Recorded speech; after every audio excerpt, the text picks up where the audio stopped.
Good morning and welcome to the 7th meeting of the Culture, Tourism, Europe and External Affairs Committee in 2021. I have apologies this morning from Beatrice Wishart, MSP. Before moving to our first agenda item, I want to highlight to members that I gave evidence on Tuesday to the European Affairs Committee of the Bavarian Parliament on the implications of Brexit for Scotland and for Scottish-Bavarian relations. Following the evidence session, the European Affairs Committee agreed a resolution which calls upon the Bavarian Government to intensify Bavarian-Scottish relations across a range of spheres. Turning to our agenda this morning, our first agenda item this morning is evidence on the EU-UK Trade and Cooperation Agreement, and I'd like to welcome David McAllister, MEP, Chair of the UK Coordination Group in the European Parliament, to the meeting this morning. Welcome back to the committee, David. It's good to have you with us. Before we move to questions, can I invite David to make a brief opening statement of no more than 3 minutes? David.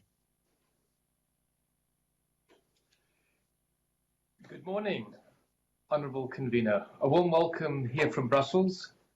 Dear members of the Scottish Parliament, ladies and gentlemen, I welcome the opportunity to meet you again. Since we last spoke in May, we have now witnessed the conclusion of the Trade and Cooperation Agreement actually on Christmas Eve. This agreement is definitely unprecedented in many respects. It is the first trade agreement of the European Union negotiated with a former member state. For the first time, instead of negotiating points of convergence, the European Union was negotiating an agreement on orderly divergence. This was done in a record time, both the scale and also the complexity of such negotiations. But what we all have to keep in mind is no free trade agreement can ever match EU membership nor the participation in our single market.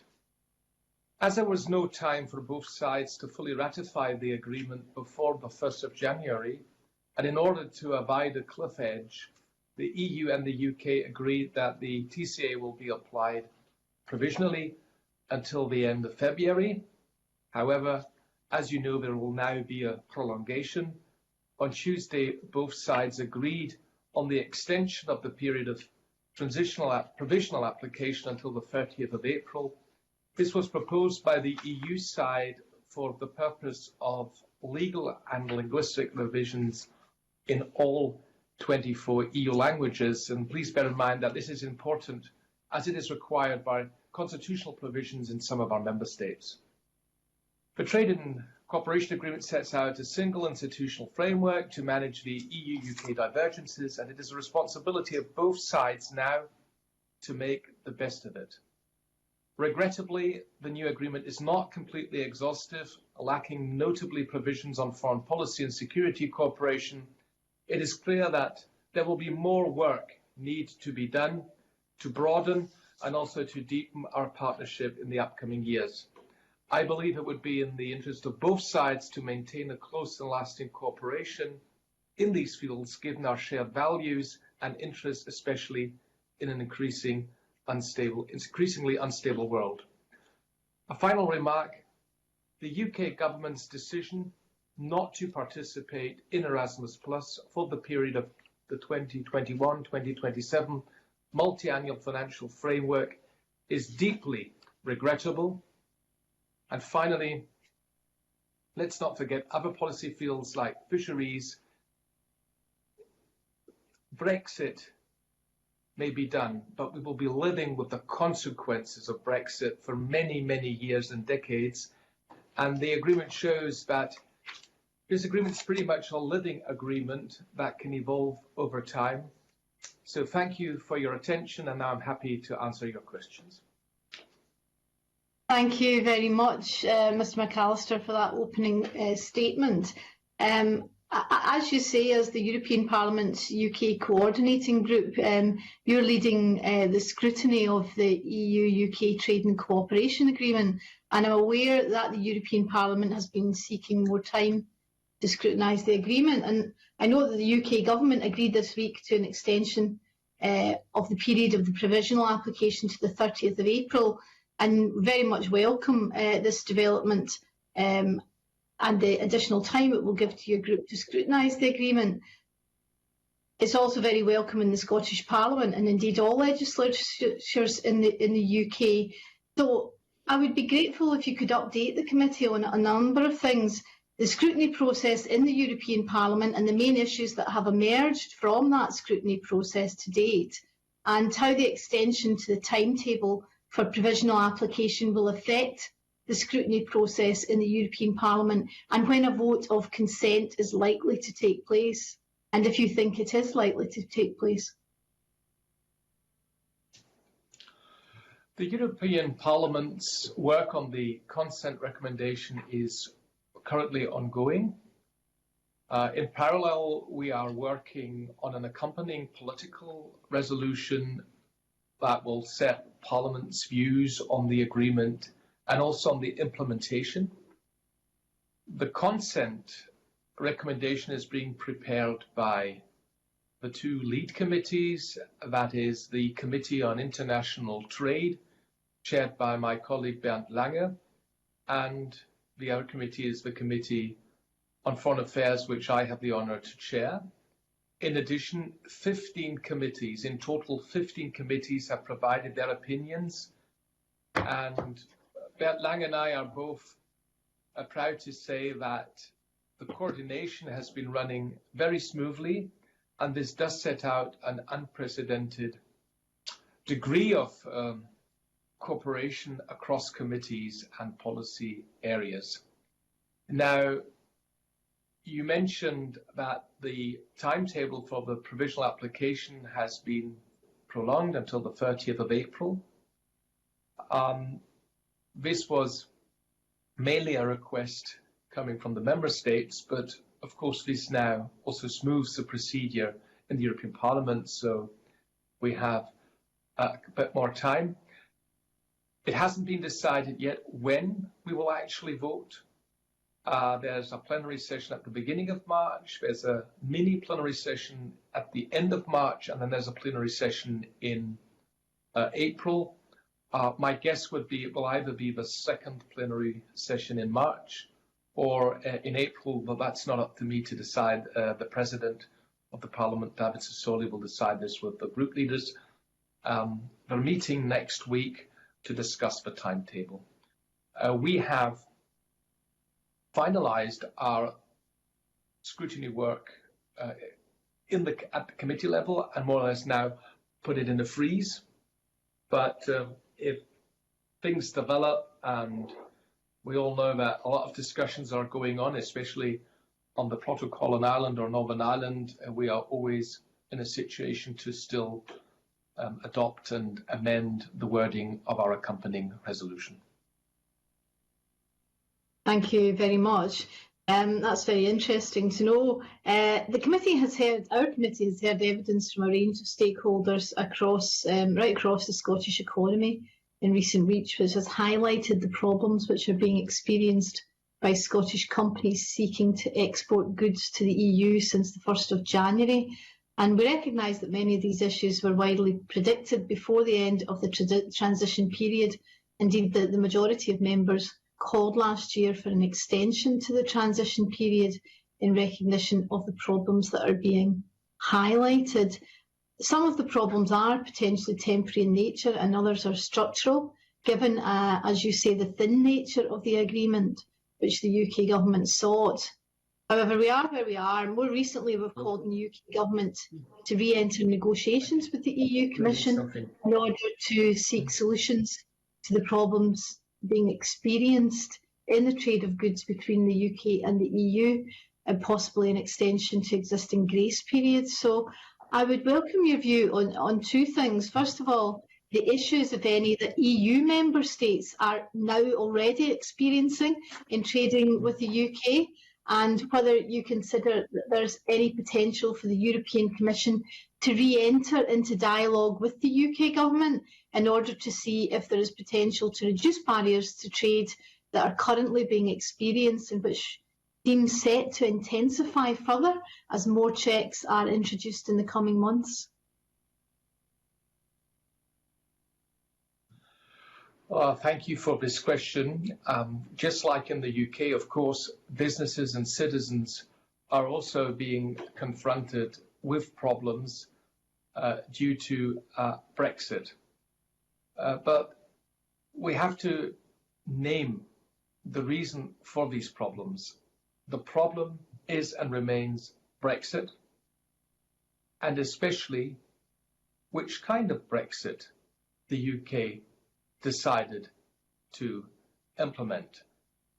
So if you leave the European Union, if you leave the single market, if you leave the customs union, this will have consequences because, as a matter of fact, the UK and the EU are now two totally separate legal systems and two totally separate markets. My impression is that, at least in my home country, Germany, businesses were informed at an early stage what they can expect and what they have to expect.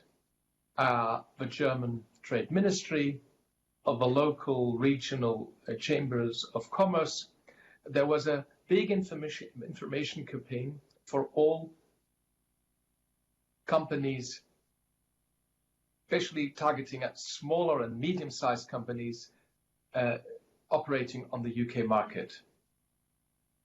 It seems that perhaps not to 100% all businesses in the UK dealing with the single market on the continent were perhaps informed and prepared to the same level. I don't like lecturing the UK, but obviously what we're reading is that there were so many surprises since the 1st of January that obviously not everyone was 100% prepared. What we need now is to find practical solutions, but to quote the UK Prime Minister, Brexit means Brexit. We have heard this over and over and over again. We didn't ask for this Brexit, and now we are receiving requests to prolong grace periods from exactly the same side that totally refused to extend the transition period during the negotiations. This trade and cooperation agreement was negotiated in a record of time and under enormous time pressure. But we got it done until the very last minute on Christmas Eve, thanks to the pressure coming, well, not thanks, but because of the pressure from London. And now you hear voices in London saying, oh, we need more time. So I can only say that we cannot deny the third country status of the United Kingdom. This was a voluntary choice of a majority in the House of Commons and in the UK government, but we need now to find flexible and pragmatic solutions, and I have confidence in Maroš Šefčovič, who will chair the Partnership Council on the EU side, a very experienced Slovak diplomat, Vice President of the European Commission, that he will be handling these issues with David Frost, and let's try and find a solution. But I think Brexit means Brexit. That's something which should resonate, at least in the UK government. Thank you very much. That's very helpful. I'll now move on to questions from the Deputy Convener, Claire Baker. Thank you, Convener. Good morning, Mr McAllister. In your opening statement, you described the TCA as a living agreement. I suppose this connects to the previous answers to the convener, because where do you think, and as the convener said, we've taken evidence over a number of weeks from British stakeholders and businesses that has included people working the sector and the food and drink sector, engineering, which relies on imports and manufacturing, and they've described the pressures they're facing. Where do you think the scope is for trying to smooth some of the barriers that have been put in place to make trade easier? You've talked in response to the convener about the possibility of looking again at the agreement. I suppose it's where's the space within the agreement? What can be, because it's not renegotiation, we're not entering into that phase. So where can the agreement be reached? What area do you think things could be made? Okay, thank you, Ms. Baker, for your question. First of all, we all know that we are facing an unprecedented situation. This is the first time that we have to implement an agreement that will worsen the terms of our trade and cooperation. This has never happened before in the history of the European Union. And we have to accept that the implementation will be at times complex and it won't be frictionless. And Brexit may have happened, but Brexit hasn't gone, and Brexit will keep us busy for the next years and decades, of course, unfortunately. But still, we all have a duty to implement the agreement in good faith and with a constructive spirit. Let me mention novelties such as the level playing field provisions, the rules regarding state aid, or the possibility of rebalancing measures or cross-sectoral sanctions under the dispute settlement mechanism. There's a wonderful proverb in your language which even Chancellor Merkel likes to use at different occasions. The proof of the pudding is in the eating. And of course, the one thing is what we've now written down on 1,300 pages, but the other thing will be if both sides stick to what has been written down, and how can we implement the rules, and how can we make sure that both sides, on both sides of the channel, the rules will then be strictly implemented. I am very much for flexible and pragmatic solutions at the beginning of our new cooperation phase. But on the other hand, we need to be firm on our principles. We are in the moment, perhaps we'll be discussing this later on. In the moment, of course, we're heavily discussing the implementation of the protocol on Ireland and Northern Ireland. And here, the European Union, the European Parliament are very clear. We will be as flexible and as pragmatic as possible, but we need to be firm on our principles, and we need to implement the agreement. Let me just put it this way. We cannot get into a, I would call it, permanent waiver mindset. And I know that there are people on both sides of the channel who are experts in kicking a can down the road. We've had a lot of this, kicking a can down the road, but now we are at a different stage. We need to implement exactly what has been negotiated painstakingly over the last months and years. And let me also underline, there's a difference between the political declaration in October 2019, where we were told, oh yes, that's a political declaration, but it's not legally binding. This agreement is legally binding, and I would advise both sides in Brussels and in London to exactly fulfill the promises that were made and to fulfill the obligations sooner than later. Mm-hmm. And a Thank final you. point, of course, a lot of fields haven't been discussed at all. Just, for instance, the whole issue of financial services. Here we are waiting for the memorandum of understanding, which both sides have promised to present in March.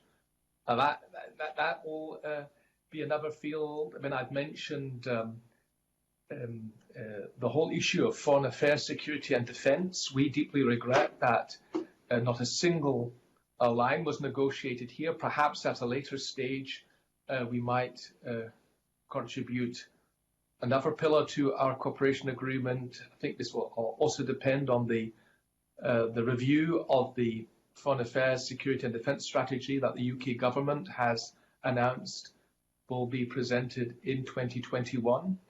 And then as regards Erasmus Plus and others, there's a kind of a standing invitation for the third country, the UK, to come back to the participation in EU programmes if the political will is there. So all in all, this is a living agreement. We will be in a permanent mode of identifying new problems. I mean, this whole I've got to be diplomatic. I won't say mess, but this whole Brexit has caused so many problems. And it's just so unfortunate because if you look at the world, there are so many other things we could be dealing with. But of course, we respect every decision taken in London, even though we are still very, very sad. And thank you. Yeah, because I was going to ask, well, you're saying we need to implement the agreement. There are, as you've identified, areas that aren't agreed yet. You've mentioned defence. And there's also issues around the financial sector, data adequacy. There's areas where there's still to be agreement. The evidence we've heard over the last few weeks has also talked about the difficulties for British exporters and the paperwork and bureaucracy involved, but there isn't the same application through agreement on importers at the moment.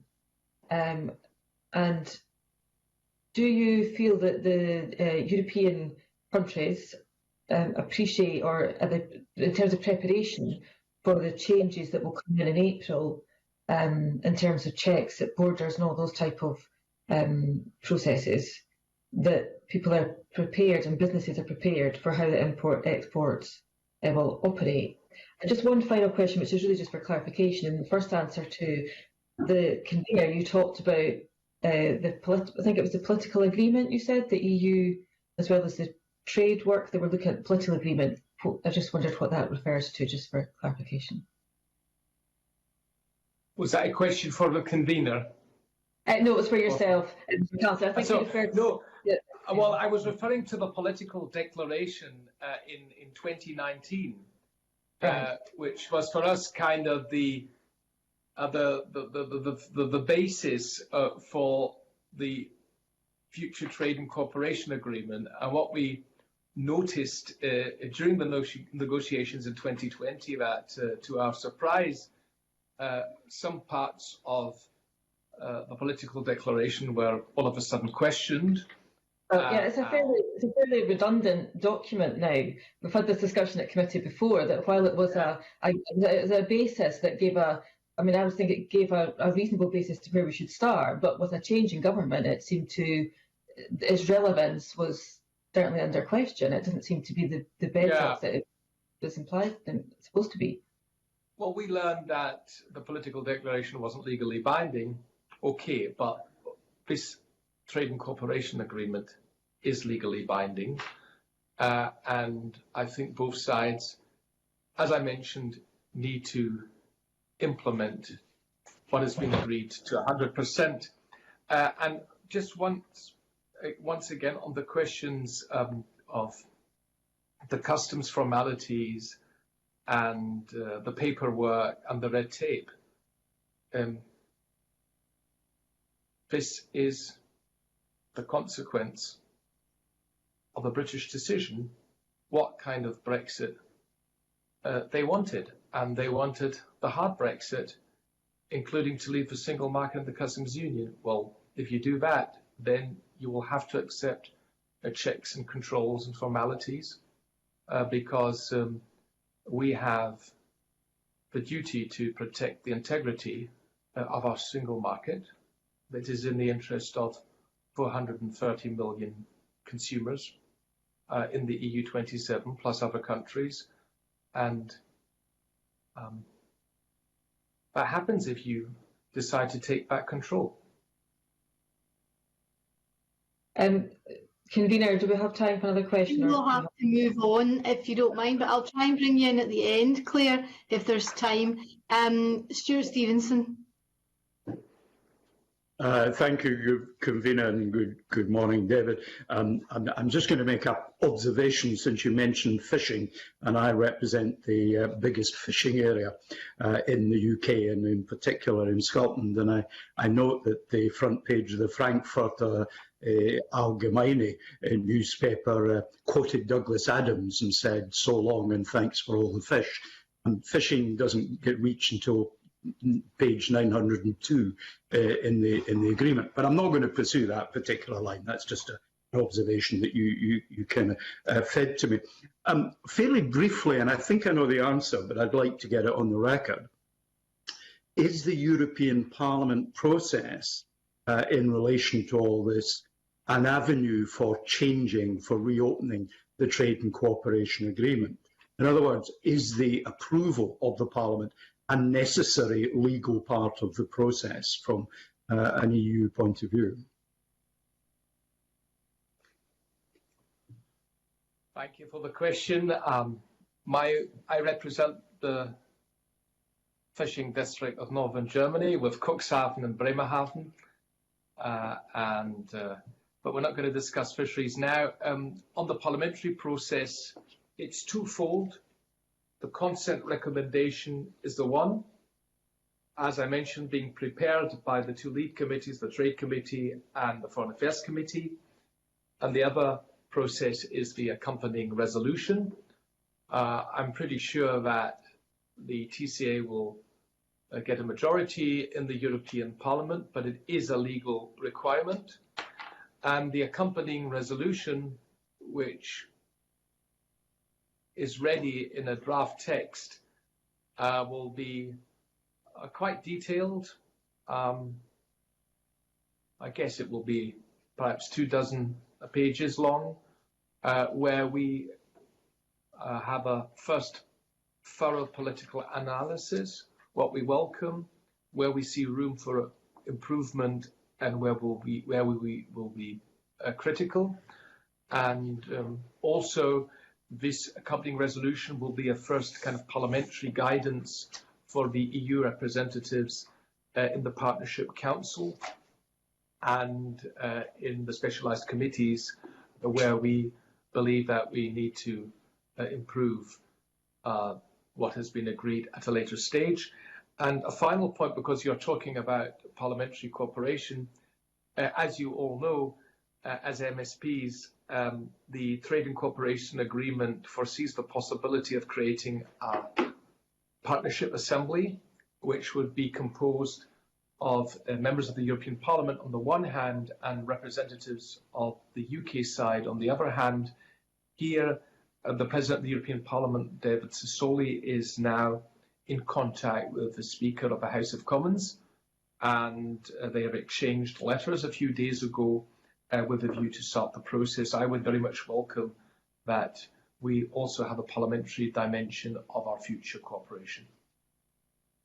Thank you, David. That's useful to get that on the record, pretty much in line with what I expected you would say. In your contribution to my colleague Claire Baker, you used the description that this was respecting a decision made in London. And of course, for the Scottish Parliament and the Scottish Government, for that matter, whom I no longer speak for, that would be a perfect description of what happened, because the Scottish Parliament and the Scottish Government were simply outside the process of coming up with a Trade and Cooperation Agreement. But I want to just explore, in general, the relationship between the EU Parliament and what are generally called, and I don't like the term, but it's the only useful one, sub-state actors. In other words, regional governments and parliaments that are below the state level. And in particular, to pick up the point you made about Erasmus+, whether there is a prospect of agreements between sub-state actors in that relation and Europe, because for political reasons alone, the UK government does not want us to be in Erasmus+, and yet all the devolved administrations in the UK would like to, and are perfectly prepared to make the financial contribution to make it work. Is there a prospect of relationships between sub-state actors in the UK, and that is really looking at the three devolved administrations of which the Scottish Parliament is one? What are the prospects?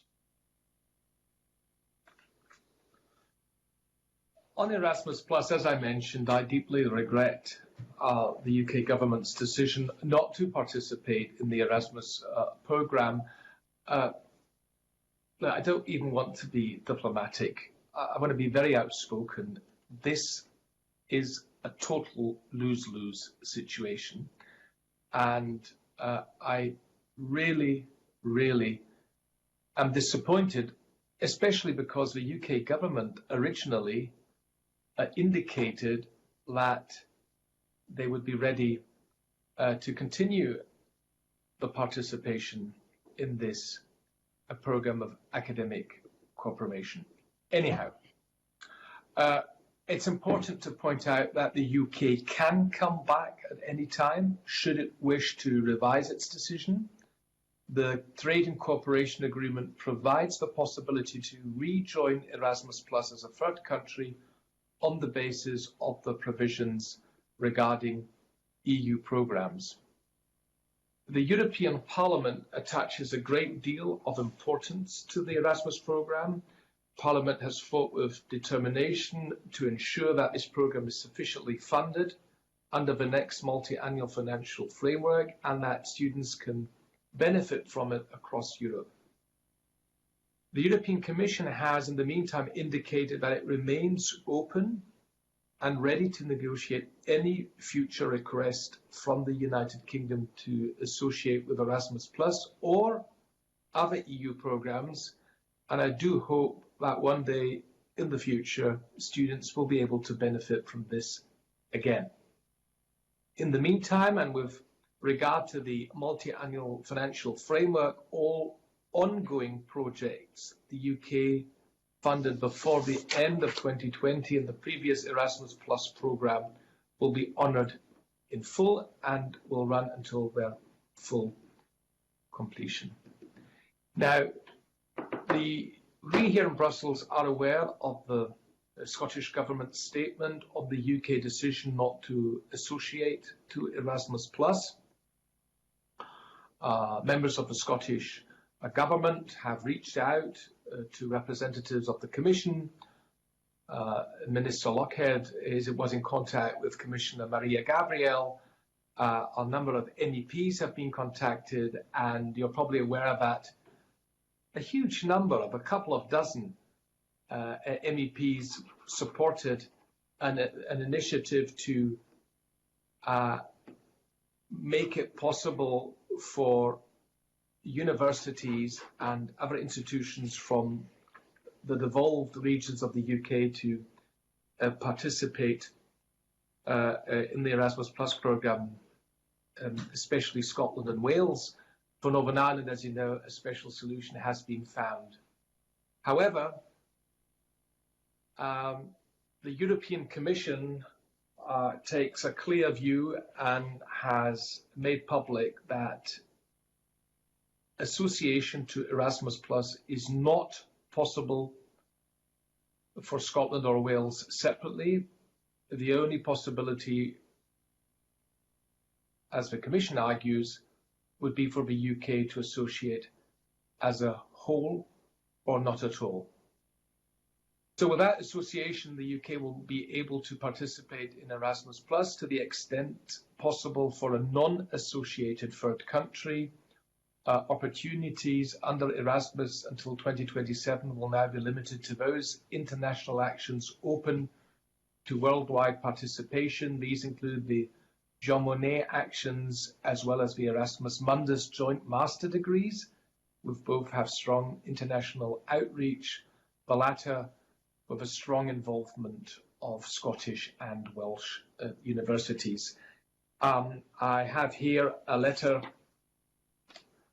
from my good political friend from my home region in Niedersachsen, Commission President Ursula von der Leyen, dated on the 15th of February to MEPs, and she writes, "The Commission is aware of the Scottish Government's statement on the UK decision not to associate to Erasmus+, and my colleague Maria Gabriel has met Mr Richard Lochhead, the Scottish Minister for Further Education, Higher Education and Science, who was keen to explore options for Scottish participation. However, as one constituent nation of the UK, association to Erasmus Plus is not possible for Scotland separately. The only possibility for the UK is to associate as a whole or not at all." So this is a clear position taken by the European Commission. I could imagine that not everyone in the European Parliament will share the view of the Commission President in this matter, but I think we're all politicians. That was a very clear announcement coming from the Commission President. In the meantime, let me commend the excellent work Scotland House is doing in Brussels. We're very active, and sometimes I'm so often in contact with representatives from your government that kind of the feeling that I've got a new constituency in the European Parliament. But I'm happy to support wherever I can, and it's just so, I just enjoy talking to Scots, and whenever I can help, I'll be ready to get engaged. Thank you very much, David. I'll just conclude by saying 90 years ago in 1931, my mother, who was a language teacher, studied in Paris and found the international experience immensely valuable in her subsequent career. I now hand back to you, Convener. Thank you very much, Mr Stevenson. We now move on to questions from Jamie Halcrow-Johnson. Thank you very much, Convener. Good morning, Mr McAllister. There's been a lot of talk about the Erasmus scheme, so I won't cover that, although I will say, hopefully, while I recognise the value of the Erasmus scheme and a number of my friends and colleagues have been involved in it, there is obviously a new replacement scheme that the UK government is looking at that hopefully will be a wider opportunity for more young people, both across the UK and within Scotland. So hopefully that'll be very successful and won't just focus, obviously, on the European aspect. I wanted to ask about a couple of practical areas. We've taken evidence, and I've had conversations separately with a number of different sectors that have experienced real issues with the border, which you'll be I'm sure, be very well aware of. Some of the concerns raised, particularly within the seafood and the freight sector, were issues actually once arriving in Europe. So issues around claims around inexperienced border control officers, different approaches being kind of used across the EU in different countries, which then causes greater confusion when there should be a consistency. And some even very simple things like the wrong coloured ink being used has come up a number of times, which is then meaning that exports aren't able to travel, they're being delayed, sometimes they're being sent back. Is this an issue that you recognise? And if it is, I mean, what role can you or the European Parliament play in making sure that there is a consistency across the EU? There is a consistency across the EU in the information that's required, in the paperwork, etc. You said earlier this is the consequences of Brexit, but these are actually individual, obviously, issues that shouldn't be happening for our exports. So what role does the European Parliament play in making sure that the agreement as reached is honoured effectively? Thanks for the question. I could just give you one simple answer: scrutiny, scrutiny, scrutiny. This is exactly what it's about, and this will be the role for parliamentarians on the British side and in the European Parliament, who, if not we, are responsible for exactly addressing these issues. And we are collecting all the comments we receive, and just like in the UK, problems are popping up which nobody expected. You know, nobody ever reckoned that these kind of things would happen. And I, for instance, come from North Germany, and we have a lot of ports dealing with UK services, and I more or less have surgeries once a month where I collect all these kind of information, and then I pass it on to the UK task force, the former Team Barnier, which is now being reorganized. And I would always advise you to do exactly the same thing. And there's one offer: if you ever get some advice from your own constituency where difficulties exist, please feel free to email me, and I could try to also address these issues at the EU level. Well, thank you. I'm very grateful for that, and I certainly will do. And as I say, it's come up repeatedly, and there will be issues. I mean, you're absolutely right. There'll be issues from both sides that we can't, that weren't able to be foreseen. But it is, it's sometimes these very small technical issues that are causing the real concerns. Can I ask on another issue, which is the situation that arose at the end of January with the brief threat or the triggering of the Northern Ireland, Article 16 of the Northern Ireland Protocol, when we've touched on Northern Ireland obviously, earlier. Obviously, it was something that was quickly kind of backtracked on, but you know, it was I think we'd all agree, a damaging and very unfortunate issue. Given the kind of impact it may have had on the relationship between the EU and the UK, what scrutiny has there been of that decision within the European Parliament? And also, what concerns do you have for how it might impact on what we all, I think, we agree is a need to work together in the future, given, kind of, as I say, what an unfortunate and kind of widely condemned incident it was? The UK Coordination Group, which still exists and which I still chair, in the moment we meet about once a week with Maros Šefčovič, who is our new point of contact, the Lister, the UK in the European Commission, and we're actually having a meeting this afternoon at 2 o'clock where he will debrief us about yesterday's joint committee meeting, the last one with Michael Gove before David Frost will then take over. When this, let's call it Article 16 mistake, incident, whatever, happened, Vice President Šefčovič was immediately summoned in the European Parliament. And Ursula von der Leyen herself has described this as a mistake. She said in an interview with Süddeutsche Zeitung, literally, the Commission shouldn't even have thought about triggering Article 16. So this is acknowledged in the Commission and in the Parliament that that was a mistake. Now, we're all in politics, and I guess apart from our own political parties who never do mistakes, other folks do mistakes, and certainly we all, even our own parties, do mistakes. So this was a mistake. But I think the worst thing is if you commit a mistake, you know that you've done a mistake, but you stick to the mistake. And as you mentioned, it was rectified quickly within 3.5 hours. This 3.5 hours, and the mistake was corrected. Some people were finger pointing at the Commission for days and weeks.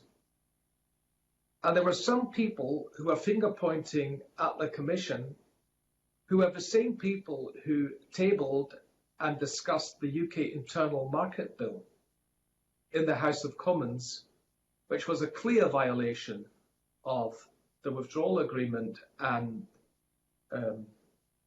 also endangered the Good Friday Belfast Agreement for weeks.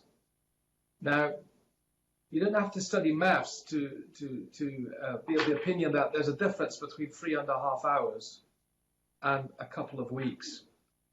But anyhow, the mistake was made, and we understand in dealing with certain political actors in the UK, the slightest mistake is immediately used. Also, you have a tough media landscape, which we of course know. And of course, this was used. This was used. Sorry, I was just going to say. I mean, I do appreciate that it is a tough. These are political, but this was also an issue that raised concern within your own member state with Ireland. Can I just move on, because I do appreciate that, and the mistakes are made, and obviously we're all delighted it's been rectified. Can I ask a very practical question? And this is kind of not really related to the agreement itself, but it was around the EU vaccination program that's going at the moment. Clearly, that is not probably where you would want it to be. And I just wondered whether you feel that there are potential consequences for both trade and movement between the UK and the EU if the vaccination program in EU member states isn't sped up, because obviously it has been working very well in the UK and Scotland. But if large parts of Europe are not at the same level, and there's a lot of rejection of the vaccine as well, do you think that might cause problems for both trade and things like travel between the EU and the UK going forward, and until that's rectified? No. The vaccination is a joint effort for all countries, not only in Europe, but in the end, since this is a global pandemic for the whole world, I congratulate that the vaccinations are going well in the UK. The UK is ahead in numbers compared to many member states of the European Union. It's simply because you started vaccinating people at an earlier stage. But in the end, we all know this vaccination process will be a marathon, and it's a huge challenge for all of us. And it was good to see that there has been support from between European states, not only among EU member states. And let me also point out that whatever has happened, the United Kingdom will never be a normal third state for us, because the United Kingdom is the United Kingdom, and we know exactly that you are not only our neighbour, an important trading partner, but also a political partner in G7, G20, the OSCE, the Council of Europe, and a very reliable NATO ally. It was good to hear the Prime Minister speak at the Munich Security Conference last Friday about the continued unwavering British commitment for European security and defence. Let me just make a final point on Northern Ireland, because this is important. What we have seen in the last few weeks, and the Commission has admitted a mistake we made, we have also seen how quickly tensions can escalate. And I think what is now very important for both sides, for the British side, for the EU, but also for the Irish and the Northern Irish actors, we all need to calm the tensions, and we need to protect the gains of the peace process and try to find solutions which, as little as possible, will impact the daily lives of communities in Ireland and Northern Ireland. Let me be very clear. We are fully committed to implementing the protocol. We know how sensitive this issue is, and I welcome that Vice President Šefčovič immediately started to engage with businesses and civic society in Northern Ireland. I think this was a very useful initiative. The Joint Committee meeting yesterday took place didn't bring a breakthrough, but both sides are now talking. And as I have mentioned once before, we have to be firm on our principles on the one hand, but we are ready to find practical solutions on the other hand. I think this will be some hard. There's hard work in front of Maroš Šefčovič and David Frost in the next few weeks on these issues. Yeah, thanks very much. We wish, I think, both of them very well on that, and I would agree with you in terms of the need for a strong global vaccination program. It's vital. So thank you for those answering those questions. Thank you very much, Jamie. I'm going to move on to Kenneth Gibson next, but before I do, I'd like to put on record that we've received apologies from Ross Greer. Kenneth Gibson.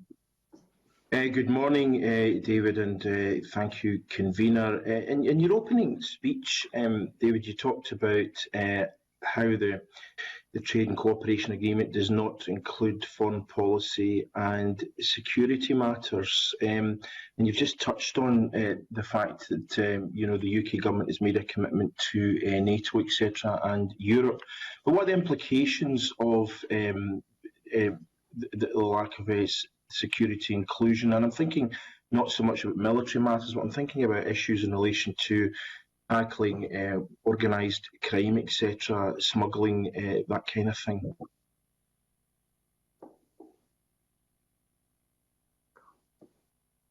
Are you still connected? Hello? Yes, hello? Yes. Yes, we can hear you. Hello? Is it my turn? Yes. Okay. As much as there's no cooperation on external security and defence, there is, of course, a broad pillar of cooperation on police and judicial cooperation, especially in fighting cross-border crime, international terrorism, this kind of stuff. Then the Trade and Cooperation Agreement contains provisions on cybersecurity and an agreement on security procedures for exchanging and protecting classified information. I believe that in the next few years, we will have some kind of framework for a cooperation on foreign affairs, security and defence, but it of course takes two to tango, and in the moment the UK government is very clear that they're not interested in this, but we will wait and see what the revised foreign affairs, security and defence strategy of the UK government might come up. Where do I see options? Theoretically, all possibilities offered to third countries, what regards foreign and security policy cooperation, are also open to the United Kingdom, if there's a wish on both sides to carry this forward. There has been a clear proposal coming from the European Union that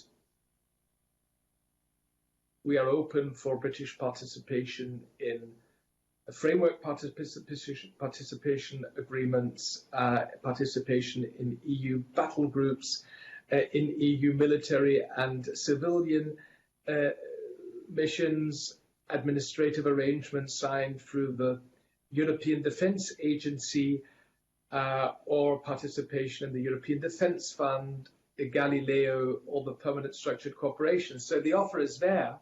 But of course, it is up to the British side to decide. In the moment, there are no particular structures of cooperation with the UK planned, but the European External Action Service is in a process of consultation with the member states. Where do I also see common ground? In my point of view, it would make sense if the European Union, as the largest donor of development aid, would, for instance, coordinate with the UK, and the UK is also very active, always been very active on the development front, that we coordinate our approaches in places like Africa or in certain parts of Asia. I believe that when it comes to protecting human rights, that we cooperate closely. Sanctions against human rights violations or because of human rights violations, that is another field where we have similar views. So there are a lot of political fields where we can cooperate.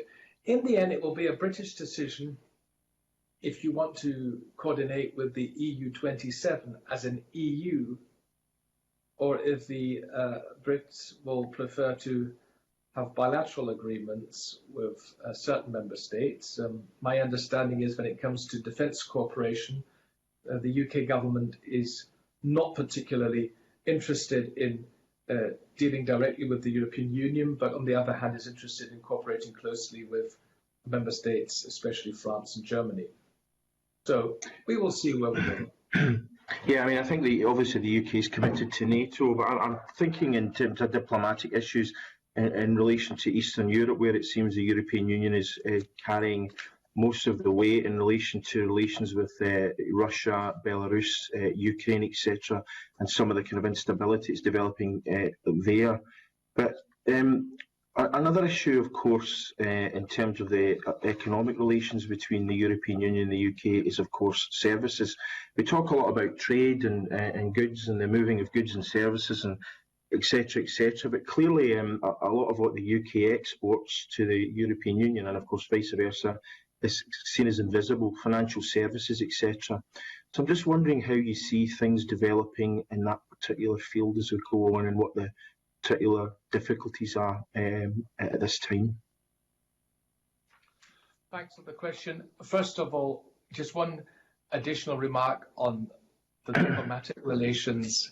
I mean, I'm talking to members of the Scottish Parliament. You're not directly responsible for this, but still I have to convey this message. We are seeing in the moment that the UK is still showing some signs of unwillingness to grant full diplomatic status to the EU head of mission and to the EU delegation in London, a very experienced diplomat, Mr. de Almeida. And this is regrettable. The European Union, as one of the major diplomatic actors in the world, entertains diplomatic relations with more than 100 third countries and organizations that ensure full diplomatic status. And it's hard to see how we can build a trustful relation on this basis. So our ambassadors of the EU have full diplomatic status in every country where we are represented, and that's in more than 100, and it would be great if the UK wasn't the only exception in the world. I had to make this clear, so perhaps if you meet people in London who are responsible for these decisions, please convey the messages. Now, your question when it comes to trade and services and in investment, we of course know that services are of huge importance for you, make up to 80% of the economic strength of your great country. Well, where are we? As long as your country was a member participating in the single market, you benefited from the free movement of persons and services. Businesses could supply services freely across the EU. You benefited from the EU single market ecosystem based on common rules, a single supervisory framework, and a common jurisdictional system. Now, since the 1st of January, the UK is no longer benefiting from the free movement of persons, free provision of services, and freedom of establishment. This is your political choice. So this means that, of course, UK service suppliers will have lost their automatic right to offer services across the UK. They may need to establish themselves in the EU to continue operating. In any event, UK service suppliers must comply with the often varying host country rules of each member state, as they will no longer benefit from the country of origin approach or the passporting concept. according to which authorizations issued by one member state under EU rules enables EU access throughout the whole single market. So I've said this once before, or a couple of times today, I don't want to repeat myself. This is once again the result not only of Brexit, but the form of Brexit the UK government decided to choose. Now, as of the 1st of January, as a general rule, UK nationals, irrespective of where they acquired their qualifications, and EU citizens with qualifications acquired in the UK will need to have their qualifications recognised in the relevant member state on the basis of each country's existing individual rules applicable to the qualifications of third country nationals as the end of the transition period. The Trade and Cooperation Agreement nevertheless foresees a mechanism whereby the EU and the UK may later agree on a case-by-case basis and for specific professions on additional arrangements for the mutual recognition of certain professional qualifications. And finally, this agreement, as you are fully aware, doesn't include any elements pertaining to equivalence frameworks for financial services. These are unilateral decisions of each party and are not subject, were not subject to the negotiations. There are undoubtedly difficulties and challenges ahead of us, but let me also say I'm confident that in the end we will find ways, because we also benefit in the EU 27 of the high quality services coming from the United Kingdom. We've benefited from them for so many decades, and we would like to continue to see your skilled operators being successful on our EU single market. It's ironic that many of the opponents of the European Union talked about the bureaucracy, and yet what we're going to be seeing, because of the need to have individual rules agreed to and the lack of passporting, is that there'll be more bureaucracy and higher costs, and therefore a reduction in competitiveness of companies who deal in the service sector. I'll just say that in terms of Ms Almeida, I was quite astonished to hear that. I wasn't certainly aware of that. I'll certainly raise that with my colleagues. I'm sure others will as well. My wife happens to be an MP, so I'm sure she or her colleagues would be happy to raise that issue at Westminster. So thank you very much, Mr McAllister, for your responses this morning. It's always good to chat. Cheers. Thank you. Thank you. Thank you very much, Kenneth. We're now moving on to questions from Dean Lockhart. Dean. Thanks very much, Convener, and good morning, good morning, David. Sorry. I'd like to follow up on the question about good faith being required for the implementation of the TCA. I think that's absolutely right. Good faith on all sides. In response to a question from my colleague Jamie Halcrow-Johnson, you mentioned that the invocation of Article 16 was a mistake. I just wanted to get your views on what we can all learn from that process, both on the UK side as well as with the European Commission and Parliament. What do you think the main lessons are in terms of if there is a concern in the future over the operation of the TCA or the Northern Ireland Protocol? What would you say the main sort of takeaway lessons are from that episode? Well, we learn lessons every day. My lesson would be learned from the developments of the last few weeks. Better to talk once more with each other than talk about each other. And I think if both sides have messages to convey, there are many, many different options. It doesn't necessarily have to be newspaper, radio, or television interviews. What we need, especially on the highly sensitive issue of Northern Ireland, as soon as a problem pops up, get on the phone and talk to each other. That's what I would always recommend. And in the meantime, every single person involved has the duty to calm tensions and not to fuel tensions. And we are, I think many people in Brussels are in the moment kind of doing a crash course on Northern Irish politics, including myself. Actually, this afternoon, I'm invited to discuss in an internal meeting of a German think tank the different aspects of Northern Irish politics, and I've noticed that Northern Irish politics is just as interesting and challenging as politics in Scotland. I mean, we are also learning a lot. Not only is the UK probably now dealing more with political processes in the European Union as it was doing as a member state, but on the other hand, we are also actually following every day now the debates in your great country, just to understand sometimes why people say things. I think we need understanding on both sides. But let me also underline, and I will quote my party leader and chancellor, and I've been her loyal supporter for 20 years, Angela Merkel, who right after the decision in 2016 said, as much as we deeply regret the British decision to leave the European Union, there's no need to be nasty, and we will try our best to have the closest possible relation. Your country will never be a simple third country for us. You will always be something very, very special.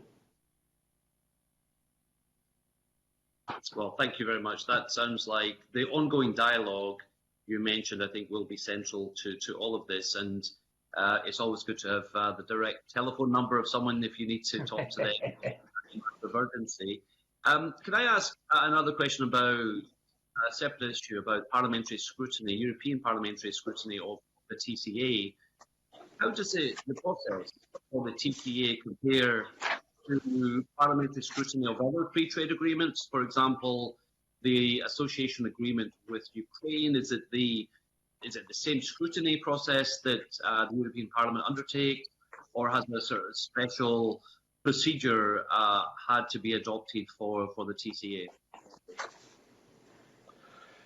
This trade and cooperation agreement is unprecedented in many ways, and also is the parliamentary scrutiny. We have never had this kind of depth and level of involvement during the negotiating process. I just had a look at the statistics. I think the UK Coordination Group, which is the cross-party point of contact in the European Parliament, met in 2020 more than 40 times with Michel Barnier. We have now agreed with Maroš Šefčovič that the UK Coordination Group, or whatever our new name will be, we still are looking for a structure, how to get the main actors of the involved committees and the political groups on board. I have agreed with Maroš Šefčovič that we will be briefed before every meeting of the Partnership Council, and we will be debriefed after every meeting of the Partnership Council. And when the different specialised committees meet, representatives of the Commission will attend meetings of the expert committees here in the European Parliament, transport, fisheries, whatever. We are also waiting in the European Parliament for a clear commitment of the European Commission, and as long as we don't have this commitment in form of a written declaration, a letter, we will not give our consent to the TCA. We want a clear commitment from the Commission how the Commission not only plans but also will guarantee parliamentary scrutiny, parliamentary involvement. And we also have the expectation, the European Parliament, that in the mid-term, this will lead into an interinstitutional agreement. So we really set mechanisms and structures which will operate. There is no cooperation agreement at all which has this level of parliamentary involvement. So it once again shows you how unique you are in every detail. I just wanted to, it's a fascinating response, thank you. The commitment the Parliament's looking for from the EU Commission in terms of that scrutiny, what timing are you looking at? When do you need that commitment from the European Commission? The written commitment in form of a letter, and best would be an additional commitment by the Commission President or by the Vice President Šefčovič in the plenary. We expect this, and this will happen before we vote on the consent recommendation. The group leaders have been very clear that there is an expectation. So if we vote, say, at the end of March or in April, ideally-wise, it would be at least a couple of hours better way before that we can actually analyse carefully what the Commission has promised. Well, thank you very much. Also here, the proof of the pudding is in the eating. We want to also scrutinise our own European Commission. Okay, well, best of luck with that. Thank you for the update, Mr. McAllister, and convener, back to you. Thank you very much, Dean. And now our last questioner is Christine Graham, MSP. Thank you very much, and good morning, David. You keep mentioning puddings. I wonder if you remember what a clootie dumpling is. You need to think about that one from your Scottish heritage. Anyway, given that 62% of people in Scotland voted Remain, so we are where we are, whether we like it or not, but the examples we've had of the impact of Brexit from the likes of the Road Hauliers Association, the Scottish Fishermen's Federation and so on, pretty devastating impact on their trade and on their businesses. Everything I've heard so far appears to be mitigation from Brexit. Can you give an example of any benefits to Scotland from Brexit? Unfortunately, I'm not able to name anything positive about Brexit. I'm sorry. I've been thinking about this for the last few years. It's a lose-lose situation. Brexit only knows losers. There are no winners in this at all. But it's over and done with. We have to do the best out of this. And throughout the whole process of negotiating the withdrawal agreement and the new trade and cooperation agreement, it was always the prerogative of the European Commission to try to mitigate the consequences for businesses and citizens. We have negotiated so many trade and cooperation agreements, always with the intention to improve relations. And here, for the first time, we have negotiated something under the condition that our corporate level of cooperation will decrease and things will get worse. And this has been very challenging, but this is a political decision taken by the UK government and the UK Parliament, and of course we have to respect this. So, to be fair, are there benefits or disbenefits to the remaining nations in the European Union of us leaving? No, I believe that the European Union with 28 member states is stronger, better and better off with the UK as without. The UK was the third largest member state by population, the second strongest economy, and together with France, the leading diplomatic and also military power in our family of nations. No, we have lost a lot. And by the way, we have also lost the voice of British pragmatism in Brussels.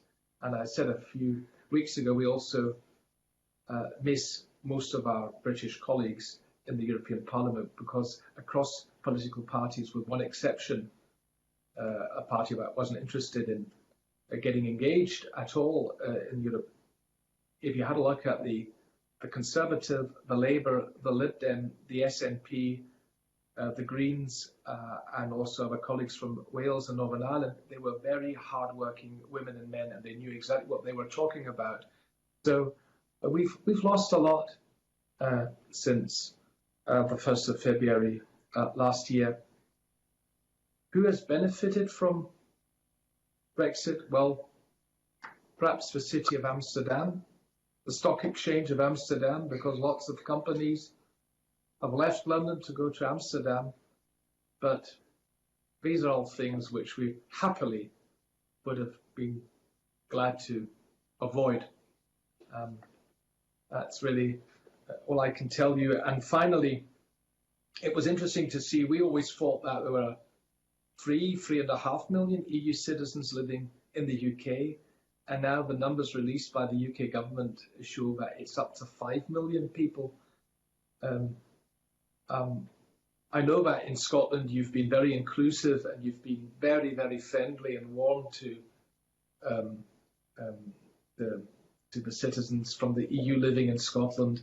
I would just like to really express my wish that these people, that they have a good future for themselves and their families in your country. You are hosting 5 million EU citizens in the UK. That means that there are more EU citizens living in the UK than in quite a number of member states of the European Union. And these 5 million people living in your country and the more than 1 million British citizens living in the EU27 will also work as a bridge. I believe that personal ties are stronger than political decisions. So Brexit was a big mistake. I don't put words into your mouth, Mr. McAllister or David, but Brexit was a big mistake, it's what you're saying. Put it bluntly. Well, to quote the 4 former living UK Prime Ministers, who all 4 have described Brexit not only as a mistake, but as a historic mistake. Thank you very much. Here I'm quoting David Cameron and Gordon Brown and Tony Blair, so I think I'm on the safe side here. And on a lighter note, I'll send you a link to Clootie Dumpling. You can reacquaint yourself. Thank you very much. Okay, thank you. Thank you very much, Christine. You mentioned there, Mr. McAllister, the EU citizens that we have living in Scotland. Now, if I recollect correctly, I knew that there was quite a lot of disquiet with the original withdrawal agreement within the European Parliament about the rights of EU citizens. Is there in the UK after Brexit happened? What's the feeling now in the UK Parliament as you scrutinise the final cooperation agreement? Is there more satisfaction that EU citizens' rights are protected, or is there still disquiet? It's going well. I would say it's going well. The European Parliament was very concerned about the citizens' rights for our EU citizens living in the UK. What we're following and what we're observing is that it's going well and that both sides are fulfilling their obligations. As I mentioned, the numbers were surprising that we used to talk about 3.5 million, it's now 5 million. And if I understand correctly, from these 5 million that applied for the permanent status, I think 4.8 million or 4.7 million have actually been granted. So that is going well from our point of view, but of course we have to remain vigilant. Of course, and we also have to grant UK citizens living in our countries, for instance, in my home country, Germany, where you have more than 100,000 British citizens, also the equivalent rights. And hopefully all member states are now fulfilling their commitments. Okay, well that's one point of encouragement, and there hasn't been much encouragement in their conversations today, but I'm glad to hear that. I wanted to ask you about the Parliamentary Partnership Assembly, which you touched on earlier. Obviously, the establishment of that assembly to scrutinise the operation of the Trade and Cooperation Agreement was established, and I'd be grateful if you could update the committee on what discussions have taken place between the European Parliament and the UK Parliament with regard to the remit and composition of the Assembly to date, and what view is there within the European Parliament as to the role of the Assembly, and whether you think that it would be appropriate to have sub-state legislatures like the devolved governments and parliaments of the UK represented on that assembly? I guess we agree that parliamentary cooperation is key, and it should be a key element of the EU-UK agreement. The agreement foresees in Article Institutions number 5 that the European Parliament and the UK Parliament may establish a parliamentary partnership assembly. The European Parliament has expressed our support to the establishment of such formally interparliamentary relations in a number of resolutions in January last year, in February and in June. And this was a position of the committee scrutinising the future relations both in the House of Commons and in the House of Lords. I have been in contact with my counterpart in the House of Commons, Hilary Benn, for a couple of times, but of course his committee now no longer exists. And I've also got a very good working relationship with Charles Kinnell, Lord Kinnell, who I understand is from Scotland, who chairs the EU committee in the House of Lords. As I mentioned, President Sassoli, David Sassoli from the European Parliament, has reached out to his counterpart in the House of Commons, and he received a short but encouraging letter that there's also interest on the British side. Now, we're not there yet. First of all, we need to give our consent to the agreement, and the Trade and Cooperation Agreement needs to be applied totally and not only provisionally. But if you ask me, I believe that the sooner the later we organise this Parliamentary Partnership Assembly, the better. We as a European Parliament have a long experience of organising relations with other national parliaments. We have very different formats here in the European Parliament. So we, with our expertise, could provide a solid foundation for our future dialogue. And I know that our services behind the scenes, the Secretariat, are also reaching out to the House of Commons and the House of Lords. But when it comes to the composition on the British side, that is an internal UK issue, which we can't decide. That would be up to London to discuss this with Edinburgh. What we understand in the moment is that the ideas in the UK is that the British side of the Parliamentary Partnership Assembly would be composed of members of the House of Commons and the House of Lords. But if devolved parliaments, or if the parliaments of devolved parts of the UK should be involved, we would have to discuss this with the British side. That's not up to us to decide. Well, both our committee and the equivalent committee in the Welsh Parliament have requested that we do participate. So I can take it from what you're saying is that if the UK agreed to that, you wouldn't have any objections, but it's up to the UK. I think that's how you can put it. Yeah. Okay, thank you very much, David, for coming to give evidence to us today. And as you know, we have an election soon in Scotland, so this is probably the last time this particular committee will have the pleasure of you giving evidence to us. So I would just like to thank you for your help that you've given the committee over the years through very difficult times, but your insight has always been greatly appreciated. So thank you very much, and best wishes. Thank you, convener. Thank you, dear colleagues, for inviting me. It was once again a great pleasure, and it's also a very special honour for me to address the Scottish Parliament due to my Scottish roots. And let me wish you all personally good luck for the 6th of May elections, and the people of Scotland will speak, they will decide, and we're looking forward to a good cooperation with the next Scottish Government and the next Scottish Parliament. So thank you so much, and whatever happens, let's remain friends across the Channel. I deliberately talk about a UK-EU partnership. A partnership is more than just a simple relation. Thank you very much, and it's nice to end on that optimistic note.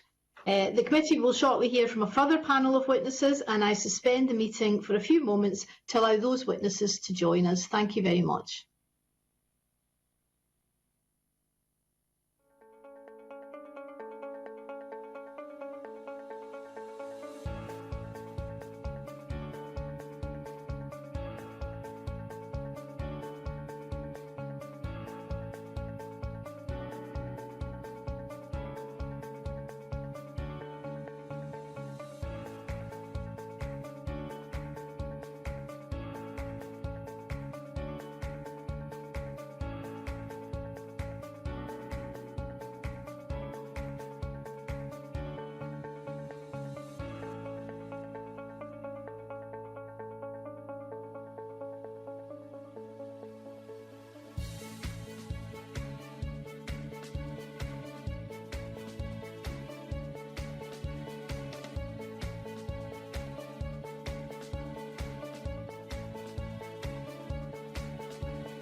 Welcome back, everyone, to the meeting. We continue with agenda item 1 with further evidence on the EU-UK Trade and Cooperation Agreement. And can I welcome our second panel of witnesses this morning? We have Dr. Richard Torbett, Chief Executive of the Association of British Pharmaceutical Industry, and Dr. Darren Budd, the Managing Director for the UK and Ireland of BASF Limited.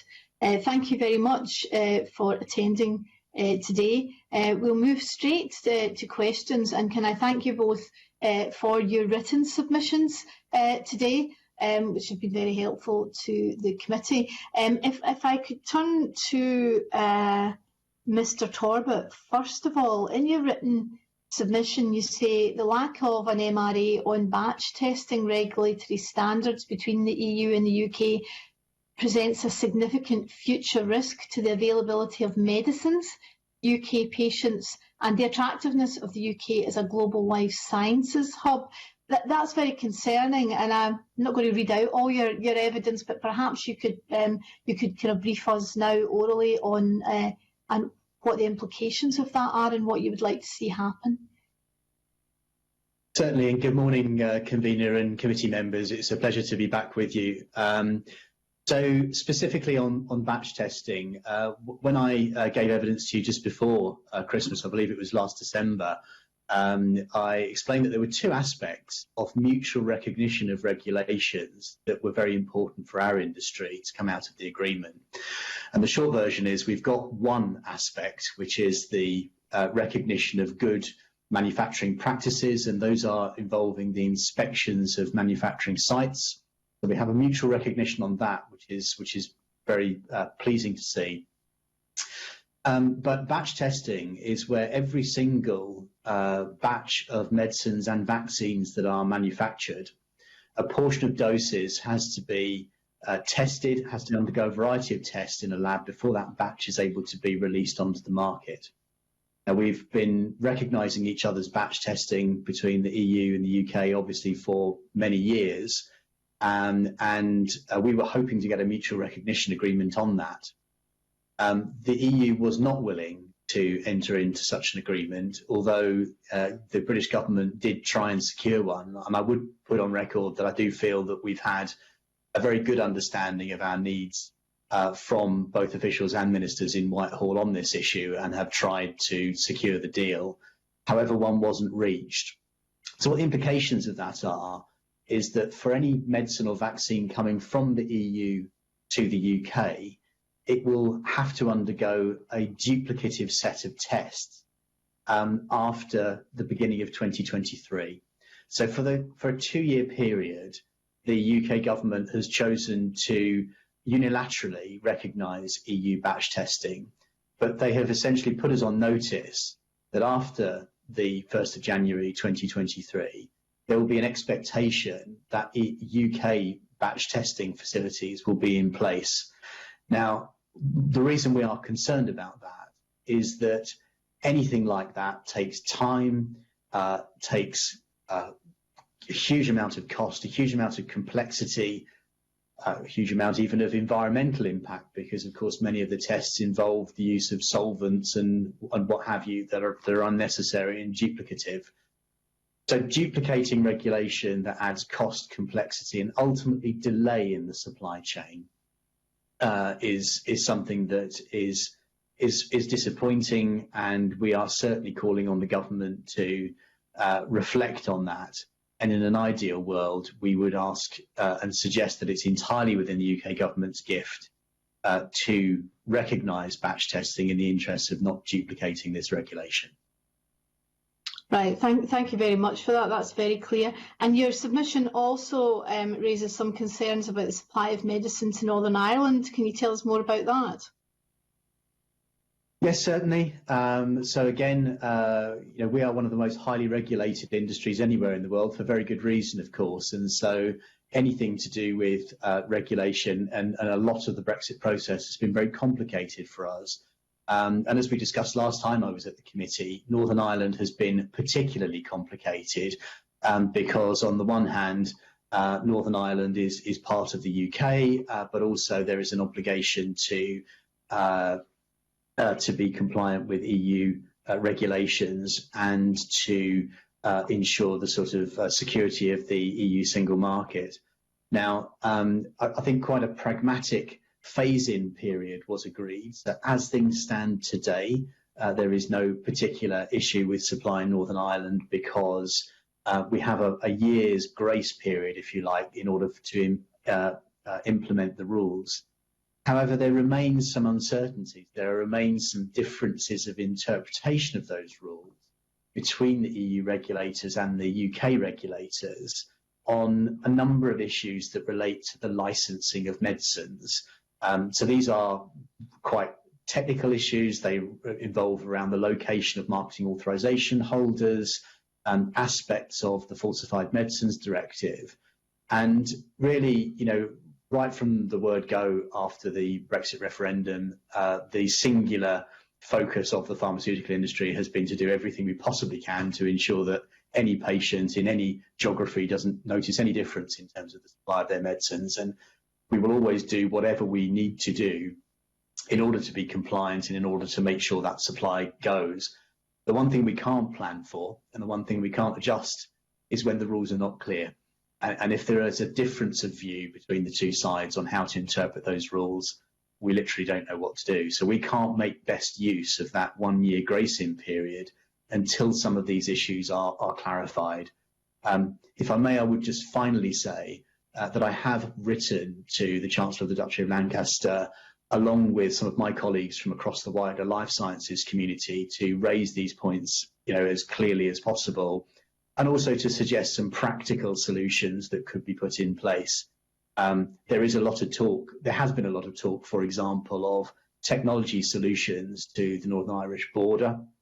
Well, I have to say, medicines is one of the areas where we already have the technology that we believe could give rise to pragmatic solutions. We have a very sophisticated coding and serialization system for every pack of medicines, and we believe that that can offer a control that could allow GB packs to be in circulation in Northern Ireland, whilst also giving assurance that the EU single market is protected. So we think there are solutions out there, and it really requires both sides to really understand those potential solutions and come back to us with a sort of pragmatic way forward. Okay, thank you very much. That's very useful and comprehensive, and I'm sure the committee would be interested in seeing the letter that you refer to. Certainly, I'll be happy to share a copy. Yeah. Okay, thank you very much. Turning to Mr. Budd, you represent our largest chemical manufacturer, and in your written evidence, you talk about you haven't experienced any hold-ups at the EU-UK border, where the customs systems are running smoothly, but the UK-EU border has had substantial friction for your businesses, you say. And you talk about overloading in the UK groupage network hubs, which has resulted in delays caused primarily by the issue of goods not moving normally and around customs clearance. And you also mentioned that your biopesticide businesses has not been exporting successfully from the UK, and you say that DEFRA seem unable to bottom the phytosanitary standard questions they were warned about over 2 years ago. What kind of impact is that having on the bottom line of your business? Good morning, Gavina. Good morning, committee. I mean, yeah, I mean, we have, as we've said in our written evidence, we have noticed consider the UK to EU border. We've noticed, especially in terms of paperwork, in terms of getting material out of our plants in the UK. And that's most of our plants in the UK. So in terms of getting the paperwork right, in terms of so we only had a short number of days when the when the SCA was published, and really in terms of getting that understanding, in terms of, and it's at the border that the issue is, in terms of making sure all the paperwork's right, and the consent from the hauliers as well, in terms of making sure that they understand the requirements. When we look at the nematode business, part of that is that importing, they're classed as live animals, and therefore when you go from UK to EU and needs, in terms of as a veterinary border controls, and therefore, and those inspection facilities are not available on the continent. So we are working with the likes of DEFRA and also with other regulatory authorities to make sure we can move those, but also other materials from our plants. In terms of it is just in terms of that paperwork, bringing material from EU into the UK. We have seen slight delays, but not as many as we thought there may be. But it is the export from UK to EU which is causing us big problems. And in terms of, and that's supplying our customers. So it's all about making sure that we can make the materials on time, ship them, whether it's from EU into the UK to our customers or vice versa. And that problem shipping into the EU has been a big problem for us in terms of over the last 8 weeks. And that's caused in terms of a lot of stress in the system, in terms of making sure that we contact our customers with the hauliers as well, in terms of, so the hauliers, what we've noticed in terms of it's been very difficult to get enough trailers and containers into the country to be able to ship back out. Because of the paperwork difficulties we've had, we also know other companies had also, in terms of we've noticed that trailers are leaving empty because it's just easier for them to not take material out of the country. You talk about your polyurethane business and hauliers sleeping in their cabs for several days. What is it particularly about the polyurethane business that's causing that? It's not particularly about the polyurethane. It's about in terms of making sure the paperwork's right. So in terms of if you can't get the paperwork, then they're not going to move the goods, and therefore the trucks and trailers are going to stand. And this is what I talked about a bit earlier, is in terms of that's why hauliers are saying, actually, do we want to export onto the continent? Because the paperwork requirements, which they didn't anticipate in terms of the amount of paperwork, in terms of being stopped at the borders, it's their livelihood at the end of the day. They've got to ship in terms of when they're moving materials. Actually, most of these are, even though they work for companies, a lot of them are owner-managed vehicles, and they only get paid when they're delivering goods. So if they're sat at the borders because the paperwork's not right, they're not being paid. So in terms of, so it's getting that paperwork right and the export certification, and really in terms of it's that the lack of time that we had from the agreement until January the 1st. So we are working through the processes very closely with the hauliers and with our customers to make sure that we can get through these problems. But it is then a backload of work that we have to pick up. One paragraph of your submission notes that that mixed loads appear to flummox port officials, and that there's a particular paperwork for these mixed loads. This is a subject that comes up time and again in the evidence that we've taken in committee, this issue of mixed loads. And we're told that it's a particular issue for SMEs who don't tend to fill a whole container. But you're a big company and you're saying it's an issue for you too? Yeah, a lot of haulage companies, in terms of when you're moving goods, in terms of you have what's called groupage. So they'll group in terms of they'll put it into, and therefore it also depends on then what Incoterm you're transporting with. If you're doing what we call in terms of delivered duty paid, we have a broker in place that would do that. If you have a broker that does the end-to-end transition, that's one thing. So the paperwork's right. But if somebody is then doing their own paperwork, and the customer is importing, and they get one bit of the paperwork wrong, so you could have 2 or 3 different Incoterms on one groupage container, then the whole load will get stopped. So even though most of the container, the paperwork would be correct, if one bit of paperwork is wrong for one small load on that groupage delivery, then the whole truck will get stopped. And therefore then, until the paperwork is right for that one bit of in that container, the one shipment in that container, everything stops, and therefore you get a knock-on delay. Yeah, that's very much what we've been told by other exporters and hauliers as well.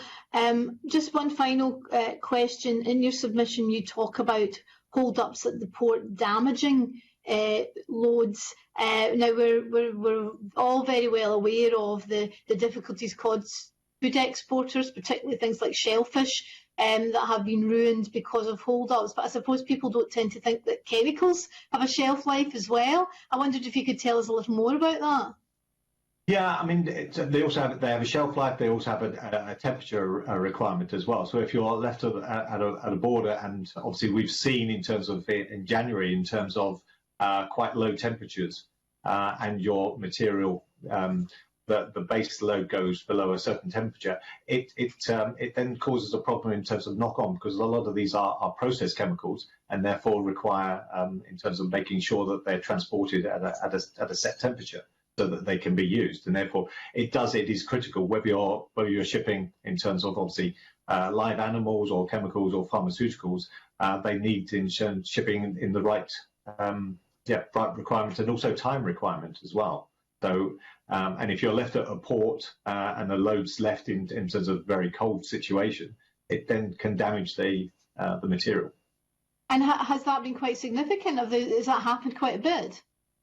It does happen in terms of some of the materials that we're shipping, and we just have to be careful in terms of making sure that we, and that's in terms of making, part of the delay we've got is we have to make sure the paperwork's right, so we don't get that stopping of material and therefore damaging the material. So the last we want is that material turns up at a customer and they actually say, actually, we can't use this, it's now out of specification. Therefore, in terms of the customer can't produce the materials that they need to for their end customer, and we then have to take that back, and then how do you then dispose of that material? It then has a whole knock-on process in the value chain. Okay, thanks very much, Mr. Budd. That's very useful. I'll now move on to questions from the Deputy Convener, Claire Baker. Thank you, Convener. The previous discussion referred to the proof in the pudding is in the eating quite a few times. And looking at the panellists' comments on tariffs and rules of origin, that seems to be appropriate in this case. You've described the initial optimism largely disappearing once the rules and preferred rules of origin become clear. Could both panellists maybe comment on the kind of difficulties there have been with the tariffs and rules of origin? And who would like to go first? Richard, would you like to go first? Certainly, very, very happy to. I have to say, so for the pharmaceutical industry, as you described the proof of the pudding in the eating, I would say it's going to take quite a long time to do all the eating for us to really have a good view on that, to be honest. And the reason for that is there are many, many thousands of products, types of products, and it's only really when the companies work through each individual product that they really understand the practical implications of those rules. So it is something that we're monitoring very closely. And I'd be very happy to come back to the committee with some written evidence on that when it's available for the companies. But it is still being worked through, and that's just the nature of our supply chain. So it sounds like it will be an extremely slow process, given the variation in the degree of the amount there is to deal with.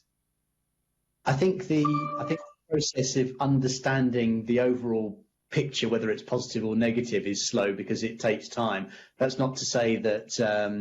I just want to make sure that I'm being interpreted sort of correctly. At this stage, when we're trying to take a view across all companies with many different types of products, often companies won't have gone through the process of importing products into this country yet, because they might have had stock in place already. And so it will take time to sort of form a view as to whether the rules of origin arrangements that have been agreed as part of the deal work as intended. Now, actually, before I move on to Darren, the second question I was going to ask was about the changes that will happen once we get to April and July, when the checks will happen on imports to a greater degree. Do you have, how do you anticipate, do you have concerns about the impact that will have? Or do you think it will go quite smoothly? So I think there's no doubt that managing the border requirements is more complicated for everybody, and it requires a lot of things to be got right. I think the thing that I would say is I have a reasonable degree of confidence, because there has been enormous effort on the part of pharmaceutical companies to make sure that they are adequately prepared to deal with the border arrangements that have been put in place. There's been a huge amount of discussion between companies and the government around a multi-layered approach to securing supply to make sure that we can ultimately get to patients. I mean, it's just a feature of the fact that, you know, in something like medicines, you can't really have an 80 or 90% solution. We've known we've had to have 100% solution, because at the end of the day, there's a patient at the end of our supply chain that requires the medicine sometimes to stay alive or to get treated. So the fact that there is unlikely to be a significant issue, I hope, doesn't mean that it's been an easy process or a cheap process or not a complicated process. It has been, but we do believe that we're as ready as we can reasonably be. Okay, thank you. Yeah, I remember when we heard from Richard previously that the pharmaceutical sector was the one that seemed to have had the greatest degree of preparation for the change that was about to come, and I think that was reflected on the importance of the sector. Could I ask, if I go back to the original question, can I ask Darren, because it was actually Darren's organisation's quote that I read out around initial optimism disappearing once it became apparent what was involved in terms of rules and preferential rules. Could you expand on that, Darren, please? Yeah, I mean, we've done a lot of work beforehand with customers and also with the government to try and anticipate what the agreement would bring. But obviously, as I stated earlier, we've only 4 days in terms of working days notice of the agreement. We then had to really scramble to understand what that means. So obviously the tariffs drop away, but then you have the preferential rules of origin, and what does that mean for us in terms of bringing materials in? And we're still working through that in terms of a lot of our customers had brought materials in beforehand, before January the 1st, but also as we're working through this now in terms of usually when we have a free trade agreement we're working through, we usually have between 6 to 12 months of the implementation time to get the understanding, put it into our ongoing systems. But because we only have 4 days, in terms of everything has to be done manual. So for us as a company, a lot of the work at the moment is manual. So understanding the preferential rules of origin has to be done. Everything has to be checked on a manual basis while we implement the digital electronic system to make sure that things run smoothly. I think, and what we've done is we also know from the industry that everybody else is having this same problem. And we've been then talking to government in terms of to BEIS and DEFRA to get them to understand in terms of what that means for us, what it means for our customers, and what it means for also the supply chain. Because whereas we're bringing material in, we're understanding the products we're bringing in to our customers, but they're also being supplied from other suppliers and maybe from SMEs who don't have the facilities to and the manpower to meet those requirements or understand those requirements.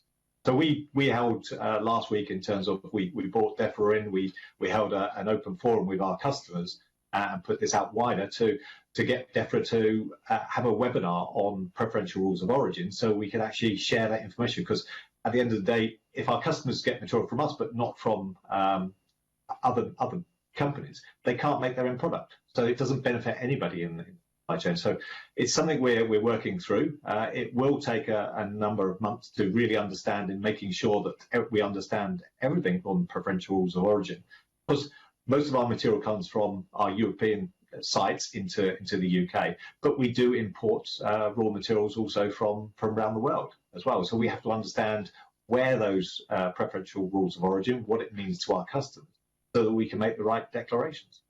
Mm-hmm.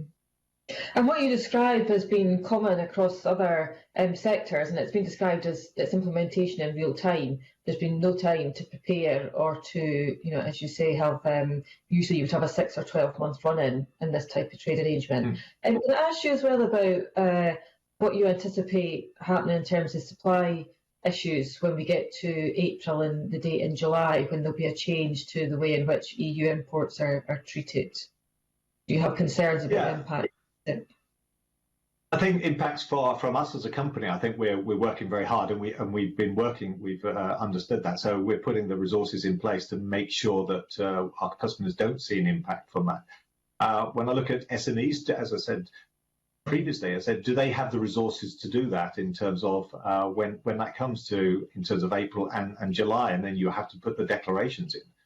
So we worked very hard last year to understand what that means in terms of, and say, when we taught the Incoterms where we're transporting for our customers, to say, actually, we've set up working with a broker in the UK who will do all the import declarations for us and for our customers, if they wish to use that Incoterm to actually smooth that transition. So we've done that from day one in January, if customers want to use that. So really to try and anticipate where the pinch points will be in April and also July, to make sure that we have a smooth transition of our materials coming into the country, whether that's for our customers or for our production sites in the UK, to make sure that they can continue running. And obviously, and have you made any estimate, you might not want to say this in a public arena, but of the costs to business? Because previously you wouldn't have to employ brokers or any of the kind of methods you've talked about. And you've also recognised it would be more difficult for SMEs to respond in the same way that companies such as yourself have been able to. But there must be a significant additional cost attached to the changes.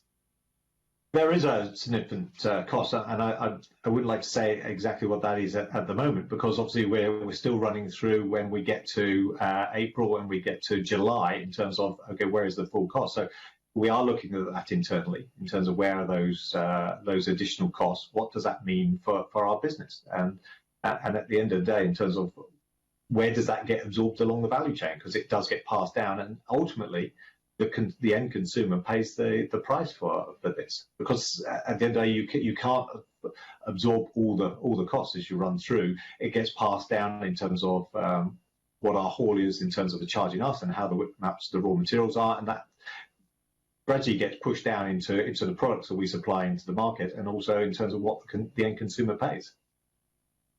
Okay, thank you, Convener. Thank you very much. We're now moving on to questions from Stuart Stevenson, MSP. Thank you very much, Convener.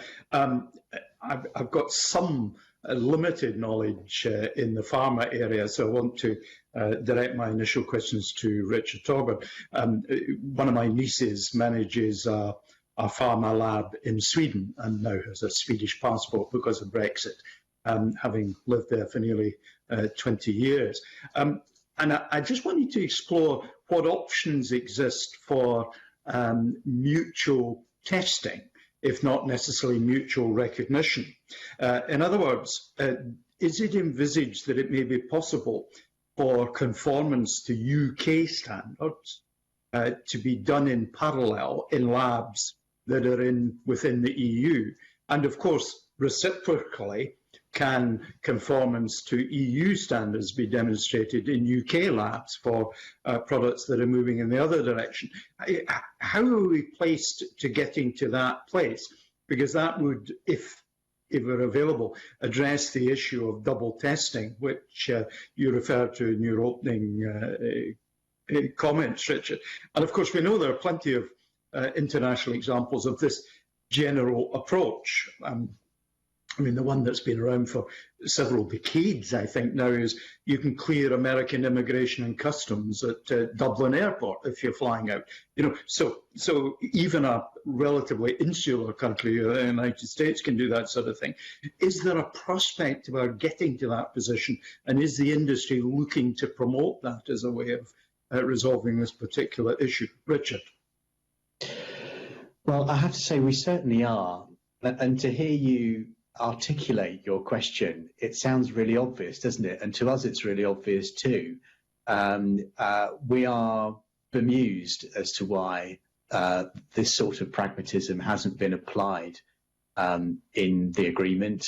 It clearly was in the objectives of the UK to achieve that sort of pragmatism, and for one reason or another, the EU has chosen not to do that. Now, we don't really understand the reasons behind it. We hope, and certainly I would still say even now, that the best case scenario, now that this deal is out of the way and the bigger political, no doubt, difficulties of securing that deal are out of the way, surely it makes sense for both sides to sit down and agree a side agreement for exactly that sort of pragmatic approach. That would definitely be the best case scenario. At the moment, I'm not seeing signs that that is likely to happen.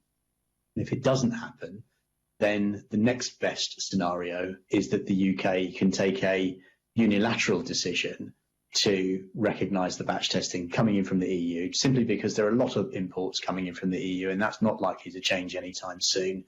And it just doesn't make any sense to duplicate something that is so, so widely agreed as being exactly the same, and is wasteful. We'd rather spend that resource doing much more productive things.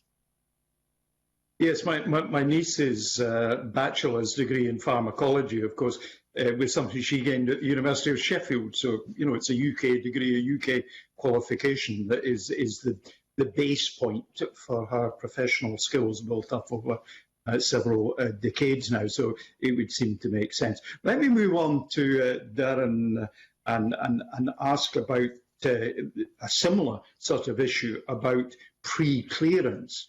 Because I've over the years I've had experience of having to get involved with constituents who export particular things by ship to distant parts of the globe, where the paperwork is not necessarily complete when the product leaves the UK, but is pre-cleared before it arrives in the port at the distant destination. To what extent is that an option that's being actively explored? Because if you can pre-clear your paperwork, you have a window within which, if there are errors, you can fix them.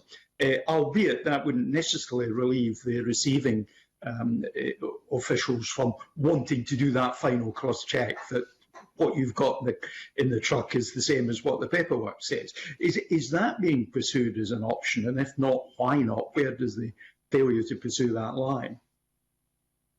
Yeah, I mean, and pre-clearance, as we know, in terms of deep sea shipments, is a tried and trusted method, and we do look at that. Obviously, we are looking in terms of can we do a lot of pre-clearance from our materials, but I think it's that initial understanding, and I think it's that from the 1st of January, as I said, in terms of the very short timeline that we had from the agreement to get everything in place. I think as we work through the system.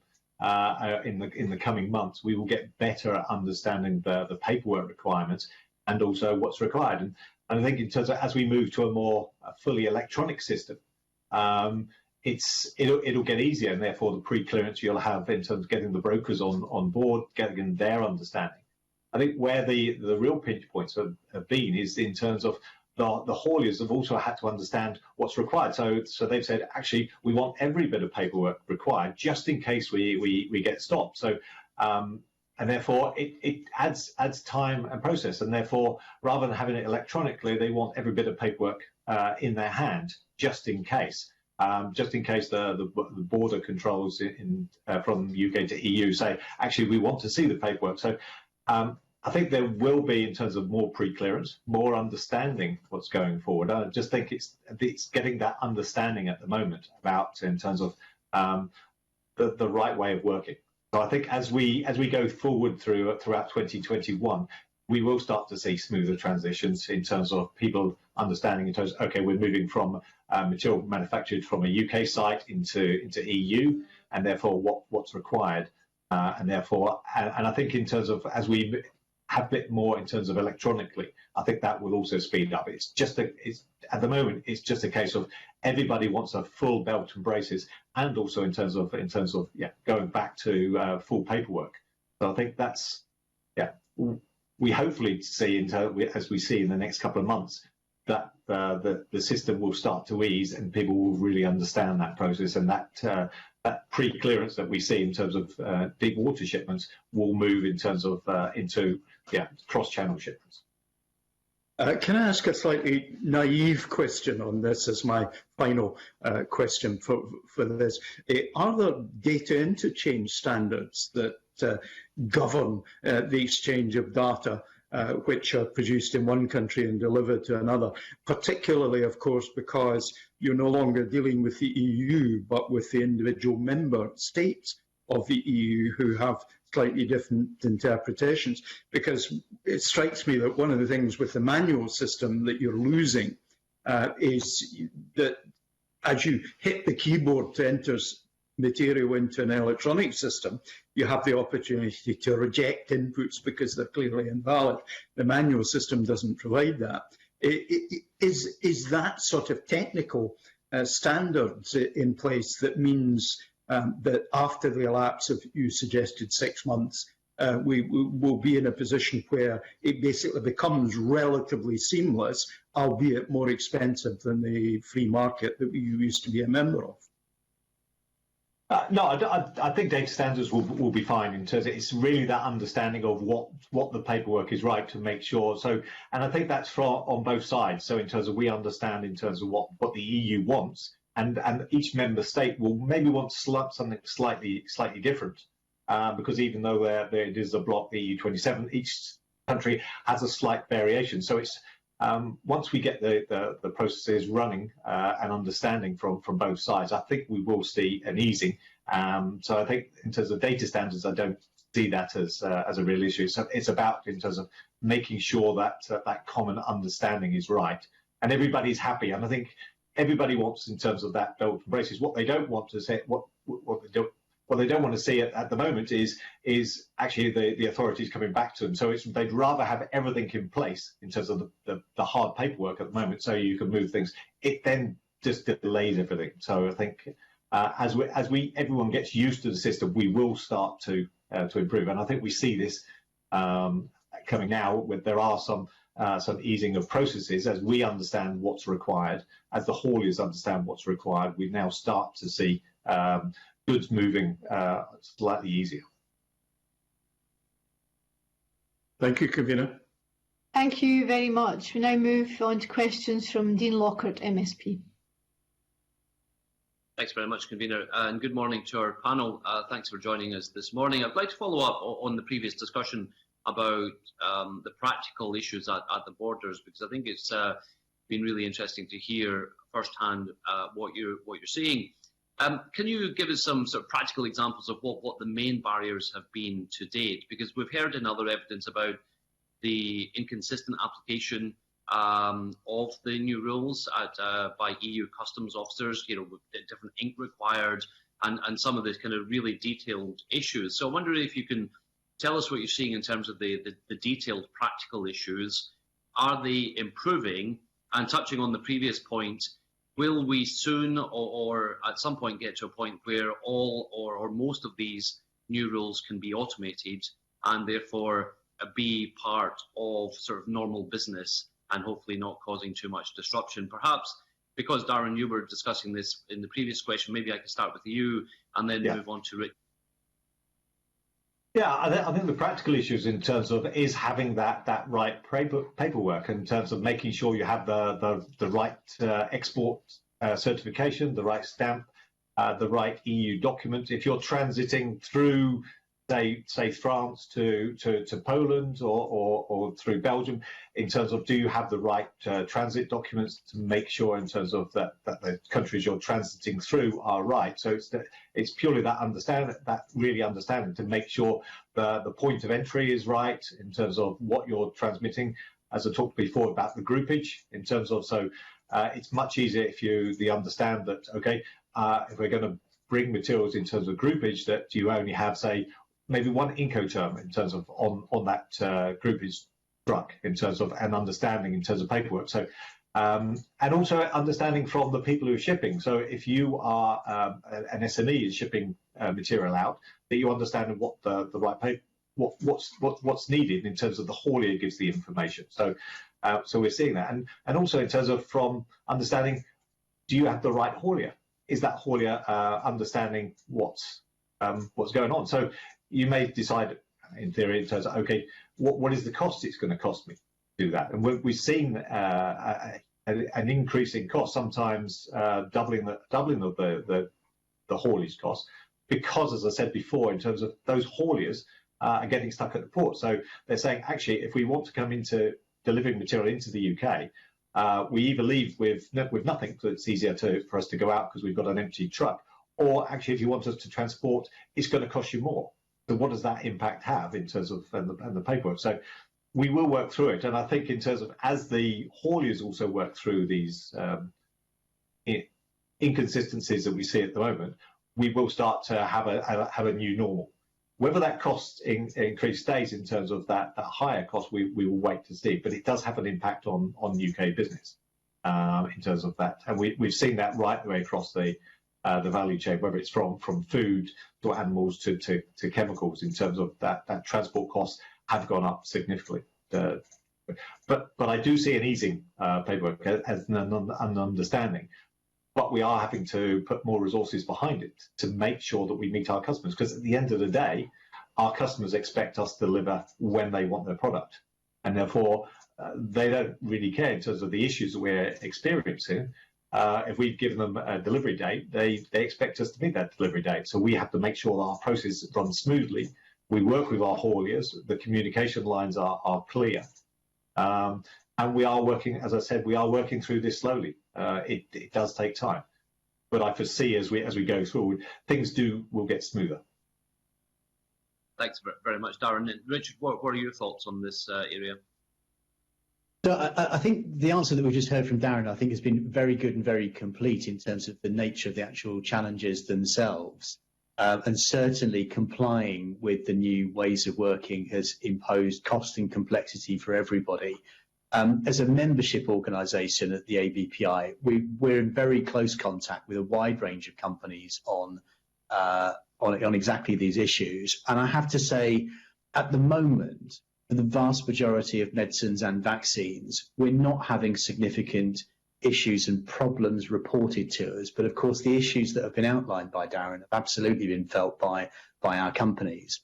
The one exception that I would draw the committee's attention to is that I do believe that in some cases, the importation of medicines for clinical trials has been a bit of a challenge in terms of ensuring that the right paperwork has been understood by those organisations importing them.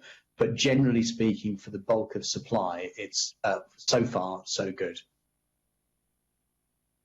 Thanks very much.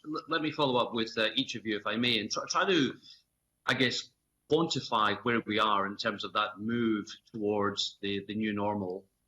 It might be a slightly unfair question, but let me ask it anyway. In percentage terms, where do you think we are in terms of getting towards fully up to speed in terms of the new trading arrangements and the new normal? Are we sort of 40% down the track, or is it more like 60 to 70% down the track in terms of getting there? And again, that might be a difficult one, but just to try and get a perspective on this. Richard, do you have a sense of that? Mr. Lockhart, I'm afraid your question, but the sound was going in and out as you were speaking there. But I think you were asking me to give a sense of how far through the process we are to adjusting to the new normal, if I can put it that way. I'm not sure I have a percentage for you as such. And as I mentioned to one of the previous questioners, I think it's, it will take some time to understand what business as usual looks like, really. I think particularly because in the first couple of months of the year, we've obviously seen a far lower flow of goods generally through the Dover-Calais short straits, for example, which is one of the issues that I think needs to be understood. There's a huge proportion of imports traditionally have come through those routes, and the fact that we have not seen the problems that there might have been, in part might have been due to the lower flow right from the beginning. So that's one issue. As I said, I think in terms of the paperwork side of things, my sense is that is reasonably well understood, and there are the right sort of arrangements in place with customs agents, and so for the majority of where the volume comes into, but there will be a learning exercise for those specialist groups, particularly in the clinical trials area. So I'm not sure whether that gives you a 70, 80, 90% sort of figure, but that's the sort of sentiment that I'm getting from my members. That was very helpful, Richard. How about you, Darren? Do you have a ballpark figure you could wrap around this, just to give us a sense of where we are? I don't think I'd separate it into two sides. One is the EU to UK, so the imports, and I think the chemical industry spent a lot of time in terms of, in the last couple of years, in terms of seeing, okay, that's going to be the pinch point in terms of, and has worked really hard to make sure that all the regulations working with government. I think where we probably could have done better was the opposite way in terms of UK to EU. So I would say on the import, things are running relatively well in terms of fairly smoothly. So if I put a ballpark, you'd probably say around the 80% of the imports. On the exports, you'd probably say 50 to 60% in terms of that. But it's getting better. Will we see a potential blip in terms of when we see in terms of the in April and July? Possibly, in terms of as these new conditions come into place. But I think things are getting better. I think we saw a huge spike in work in January as we got to understanding has it's then smoothed off in terms of you see those curves. We'll see a small blip, I think, in April. We'll see another one in July. But I think on the imports, they're running relatively smoothly. We do have some issues with the UK groupage network in terms of where that is impacting. But in terms of that's okay. I think, the exports are something we're working on as an industry. And I think the government, is understanding of this. And it is, we're in a new world where we're outside Europe now in terms of the EU 27, and we have to work as a new norm. So part of ours is, okay, how do we solve these problems, both in terms of us as a company, but us as an industry? Because at the end of the day, our customers want their materials at their factories so that they can manufacture goods for the public.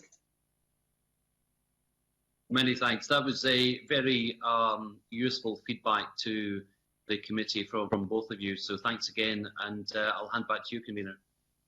Thank you very much, Dean. And we now move on to questions from Christine Graham, MSP. I have no additional questions. Thank you, Convener. No additional questions. Right. Okay, Christine. We'll move on to Kenneth Gibson, MSP.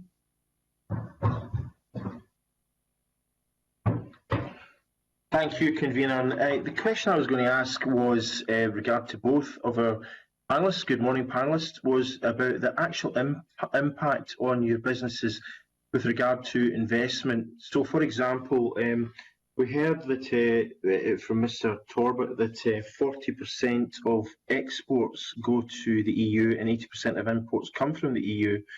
But I'm just wondering, that clearly, what kind of change do you envisage in the years ahead? And how is this impacting on Edward investment decisions by your company and indeed by the industry? Well, sorry, in terms of BASF, in terms of your company, and in terms of the ABPI, in terms of the industry? If I take this from a BASF point in terms of we import a number of raw materials for our production sites in the UK, and I think from a BASF point of view, what we're looking at is where is the right place to produce these materials, and in terms of the UK is still a very valuable market for BASF. It has a number of industries which we're associated with, whether that's the automotive, agricultural, construction areas, or food and healthcare. So I think in terms of we look at the UK positively. We see this as a market which is growing.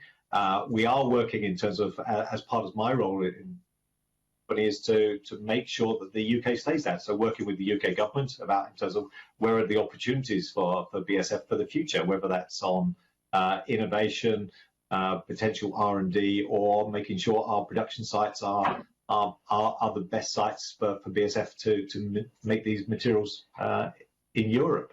So in terms of part of ours, our philosophy hasn't changed on this.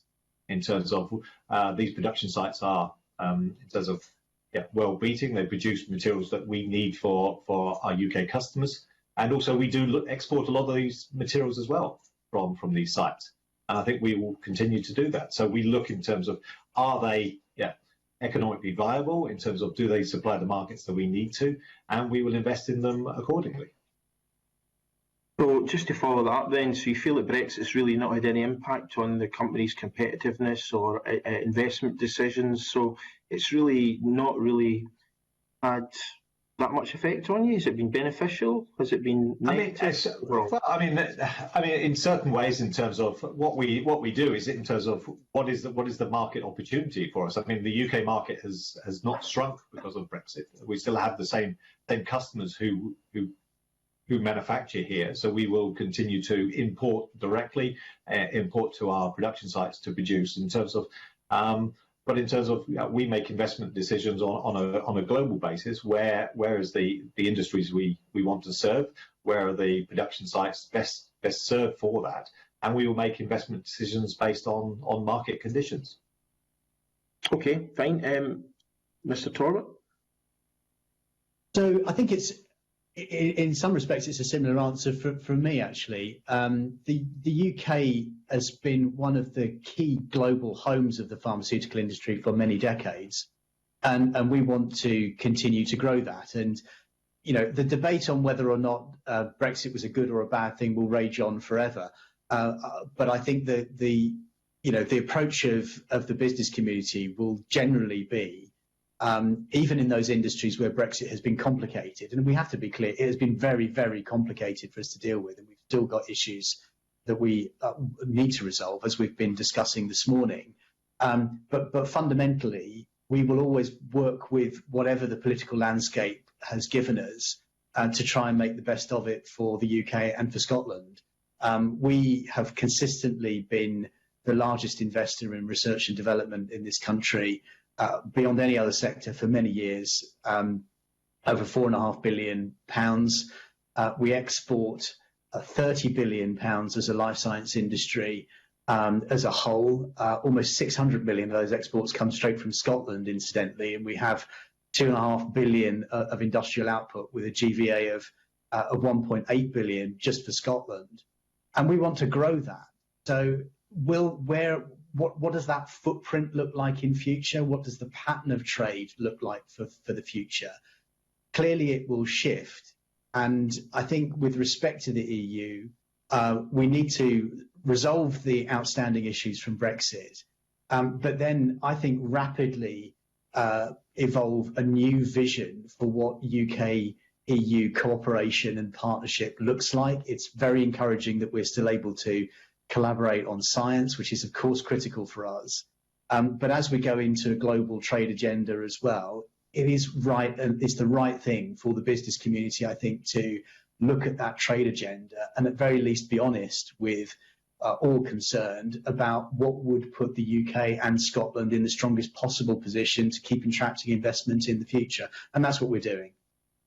Yeah, I mean, I think that last point is absolutely key. I mean, obviously, you know, you have to operate regardless of the political and economic circumstances in which you're in, whether it's a booming economy, a contracting economy. We've obviously got COVID in the background, depending on the politics of the governments and their attitude towards the industry. What I'm trying to get at is, in the current situation, how do you feel that the industry has been overall impacted in terms of its competitiveness and investment? Is it going up? Is it going down? And how do we resolve that? So, for example, how do we get, if, for example, competitiveness has not been affected, then there's not really many issues to be concerned with. If it has been, how do we restore the competitiveness of the industry and ensure that the UK continues to grow its global market share?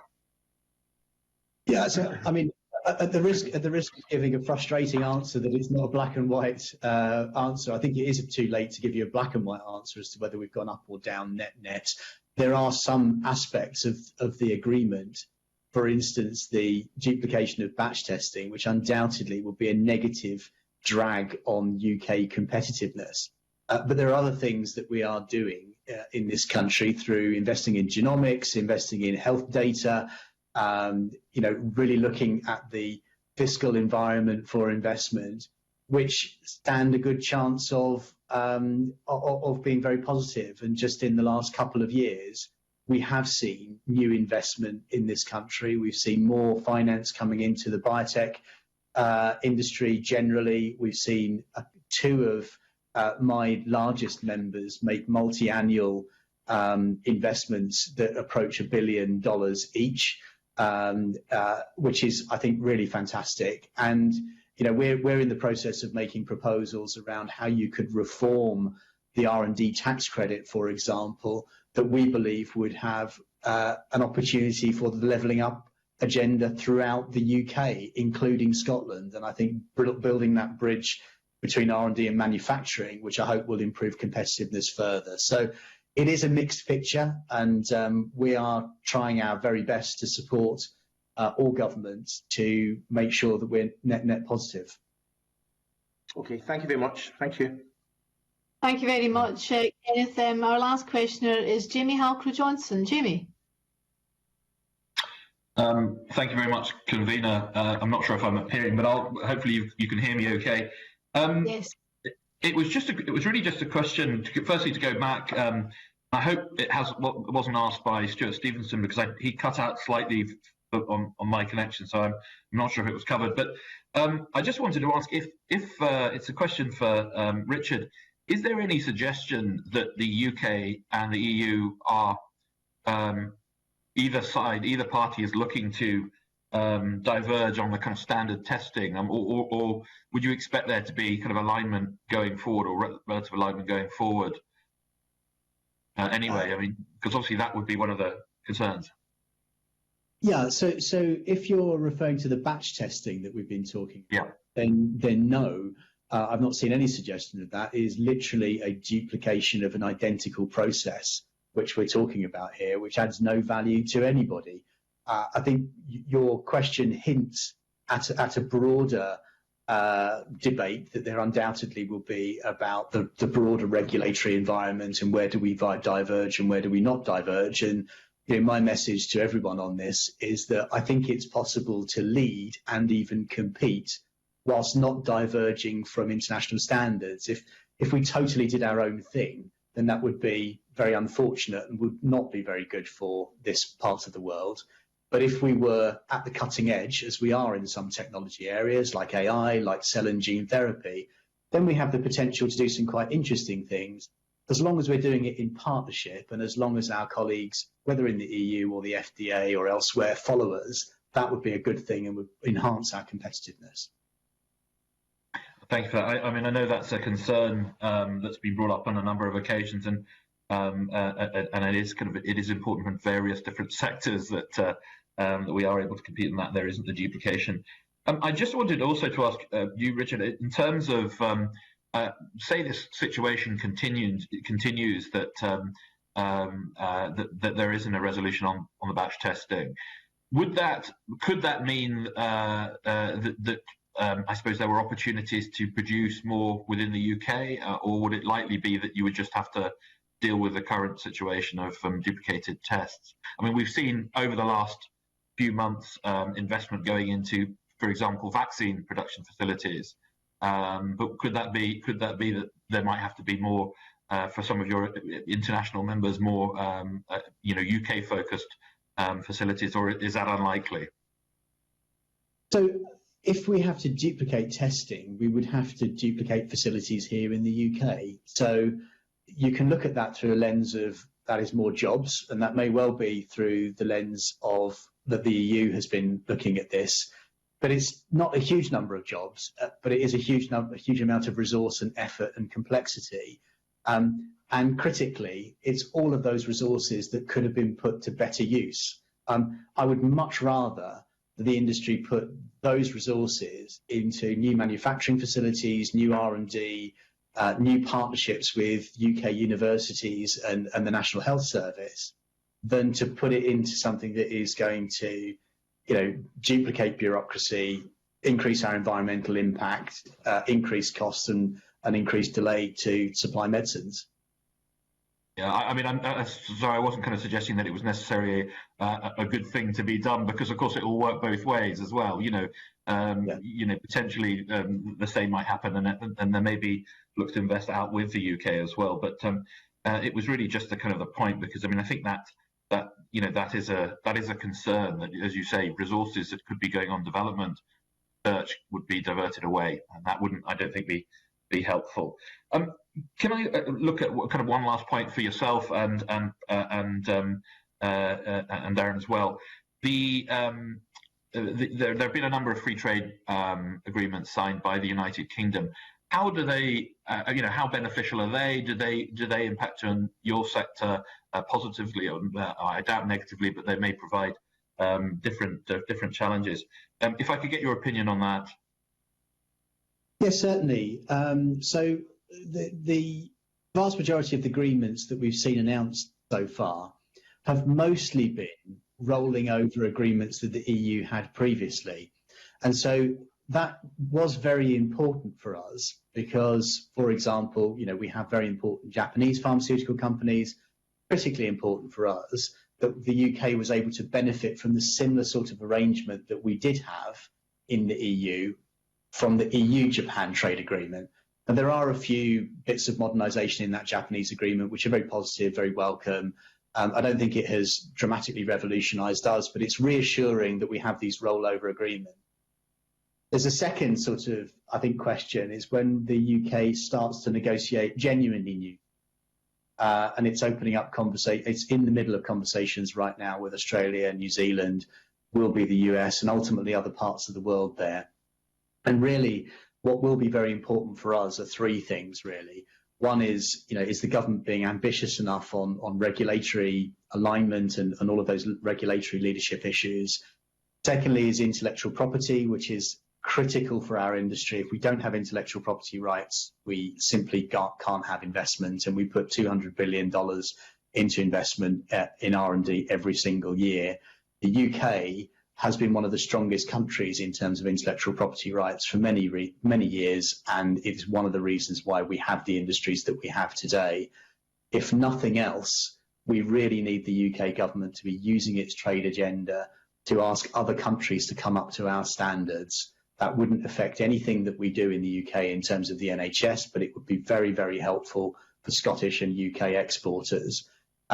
I don't yet know whether that level of ambition is there, and I think that is something that we really need to look at going forward. Is that a growing problem, challenge, fear for you around intellectual property? Well, it is because the pharmaceutical market is a global one, and not every country protects innovative investments in the way that the UK does. And I think it's a perfectly legitimate topic for a trade negotiation for the UK to say, we have a UK industry here that invests at risk billions and billions of pounds, and these are successful businesses and they're exported. If their intellectual property rights are not protected in those countries that we are trading with, then other competitors can unfairly come in and erode the export value of UK and Scottish businesses. And that is an area of opportunity for a UK independent trade policy, and it's one that we should grab.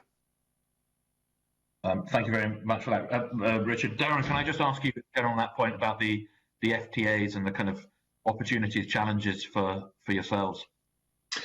Yeah, I think from our site our sites in the UK, the FTA agreements really in terms of what is the opportunity in terms of, or is there a hindrance on where we export our material? So it's really in terms of understanding on a wide timescale, and this is what I talked about before about the agreement we've currently got with the European Union, which is only 4 days to read the documentation and understand the implementation.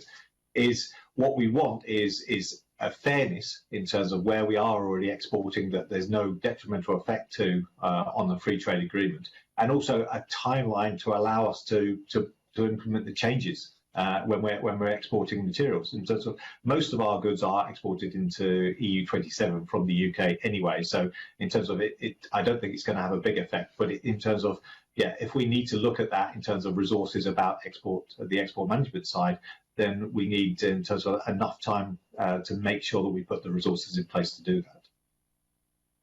Devil's in the detail, and the details you need time to actually look at that. Okay, thank you to you both for your answers. Thank you. Okay, thank you very much. We do have a little bit of time in hand. If I could just come back in and ask Mr. Budd if you could get into more detail about the implications for your business in the UK of complying with UK REACH, And are the products produced by your company at the Callanish site, the fatty acids that you produce there, are they affected by that? And whether there's any difference, what difference has been made by the UK's extended deadline for providing full safety data? I mean, it's not a secret in terms of where we now have to register under UK REACH, in terms of where we had EU REACH previously, in terms of it is going to cause an issue to the whole industry in terms of when we import materials or have to re-register materials under UK REACH, in terms of there's going to be a cost implication in terms of to our businesses. But we're working through that in terms of the data sharing. But I think we've stated in terms of we're not looking to remove any products from our product range in the UK in terms of whether we import or what we produce here.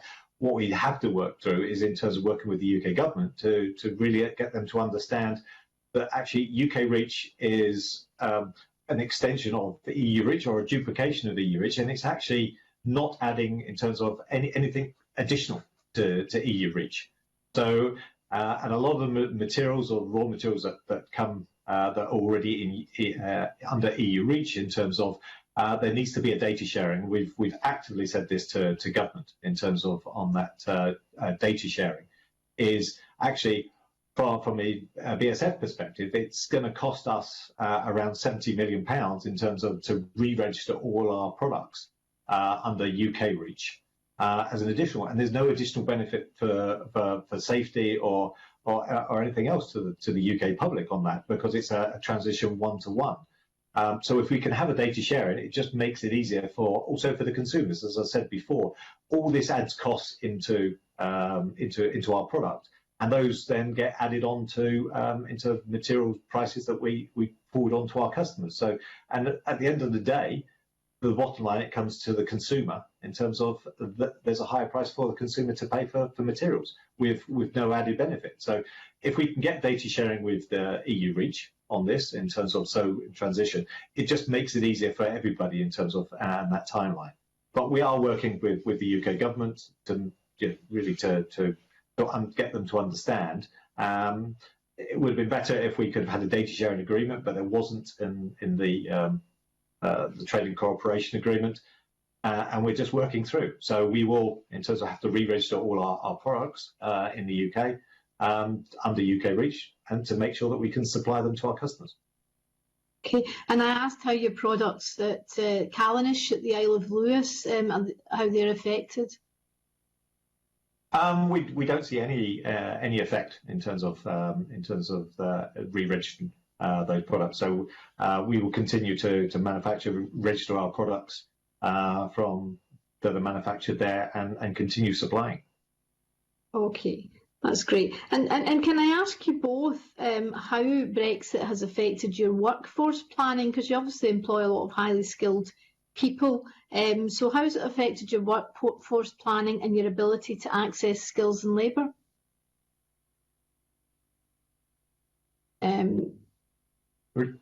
Mr. Torbett, do you want to go first?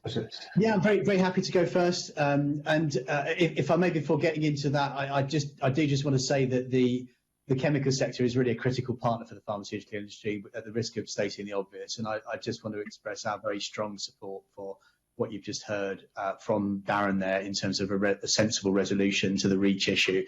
So I'd just like to put that on record, if I may. On your question on skills, workforce, I think, again, it's one of these things that is going to take time to really understand. So far, we are encouraged by some of the global talent visa aspiration. It's the right sort of thing to put in place. But we'll really have to get more detail about how it will work in practice. I mean, clearly, as you rightly say, talent is absolutely critical for our sector. We need to be developing homegrown talent, and we are really clear with ministers and DFE about where we see skills gaps in this country.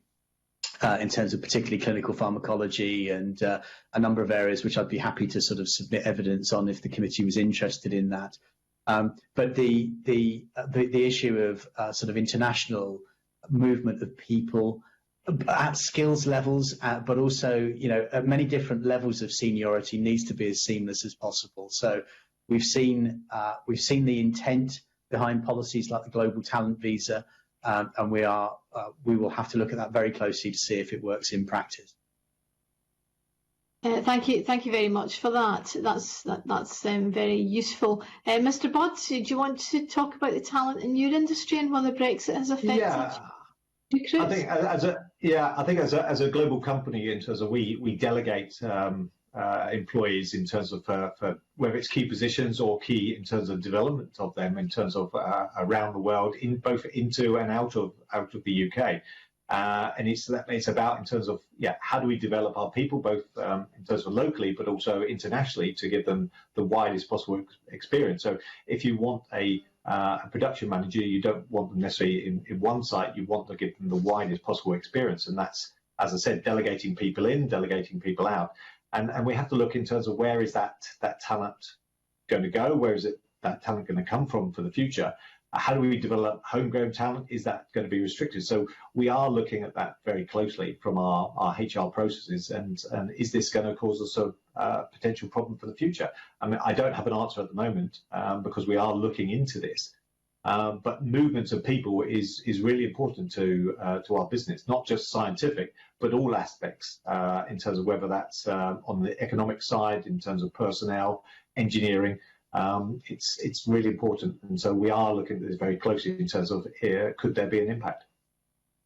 Okay, thank you.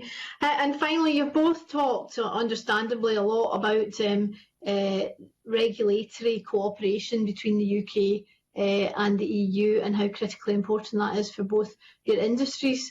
Can I just ask, are the cooperation structures, in your view, envisaged in the TCA fit for purpose for your industries? Yes or no would be fine. Mr. Budd? That's a difficult one to say. I mean, at the moment, you would have to say in terms of fit for purpose, data sharing would be good. I mean, to be even an associate member of ECHA, because of the likely potential divergence on regulatory issues.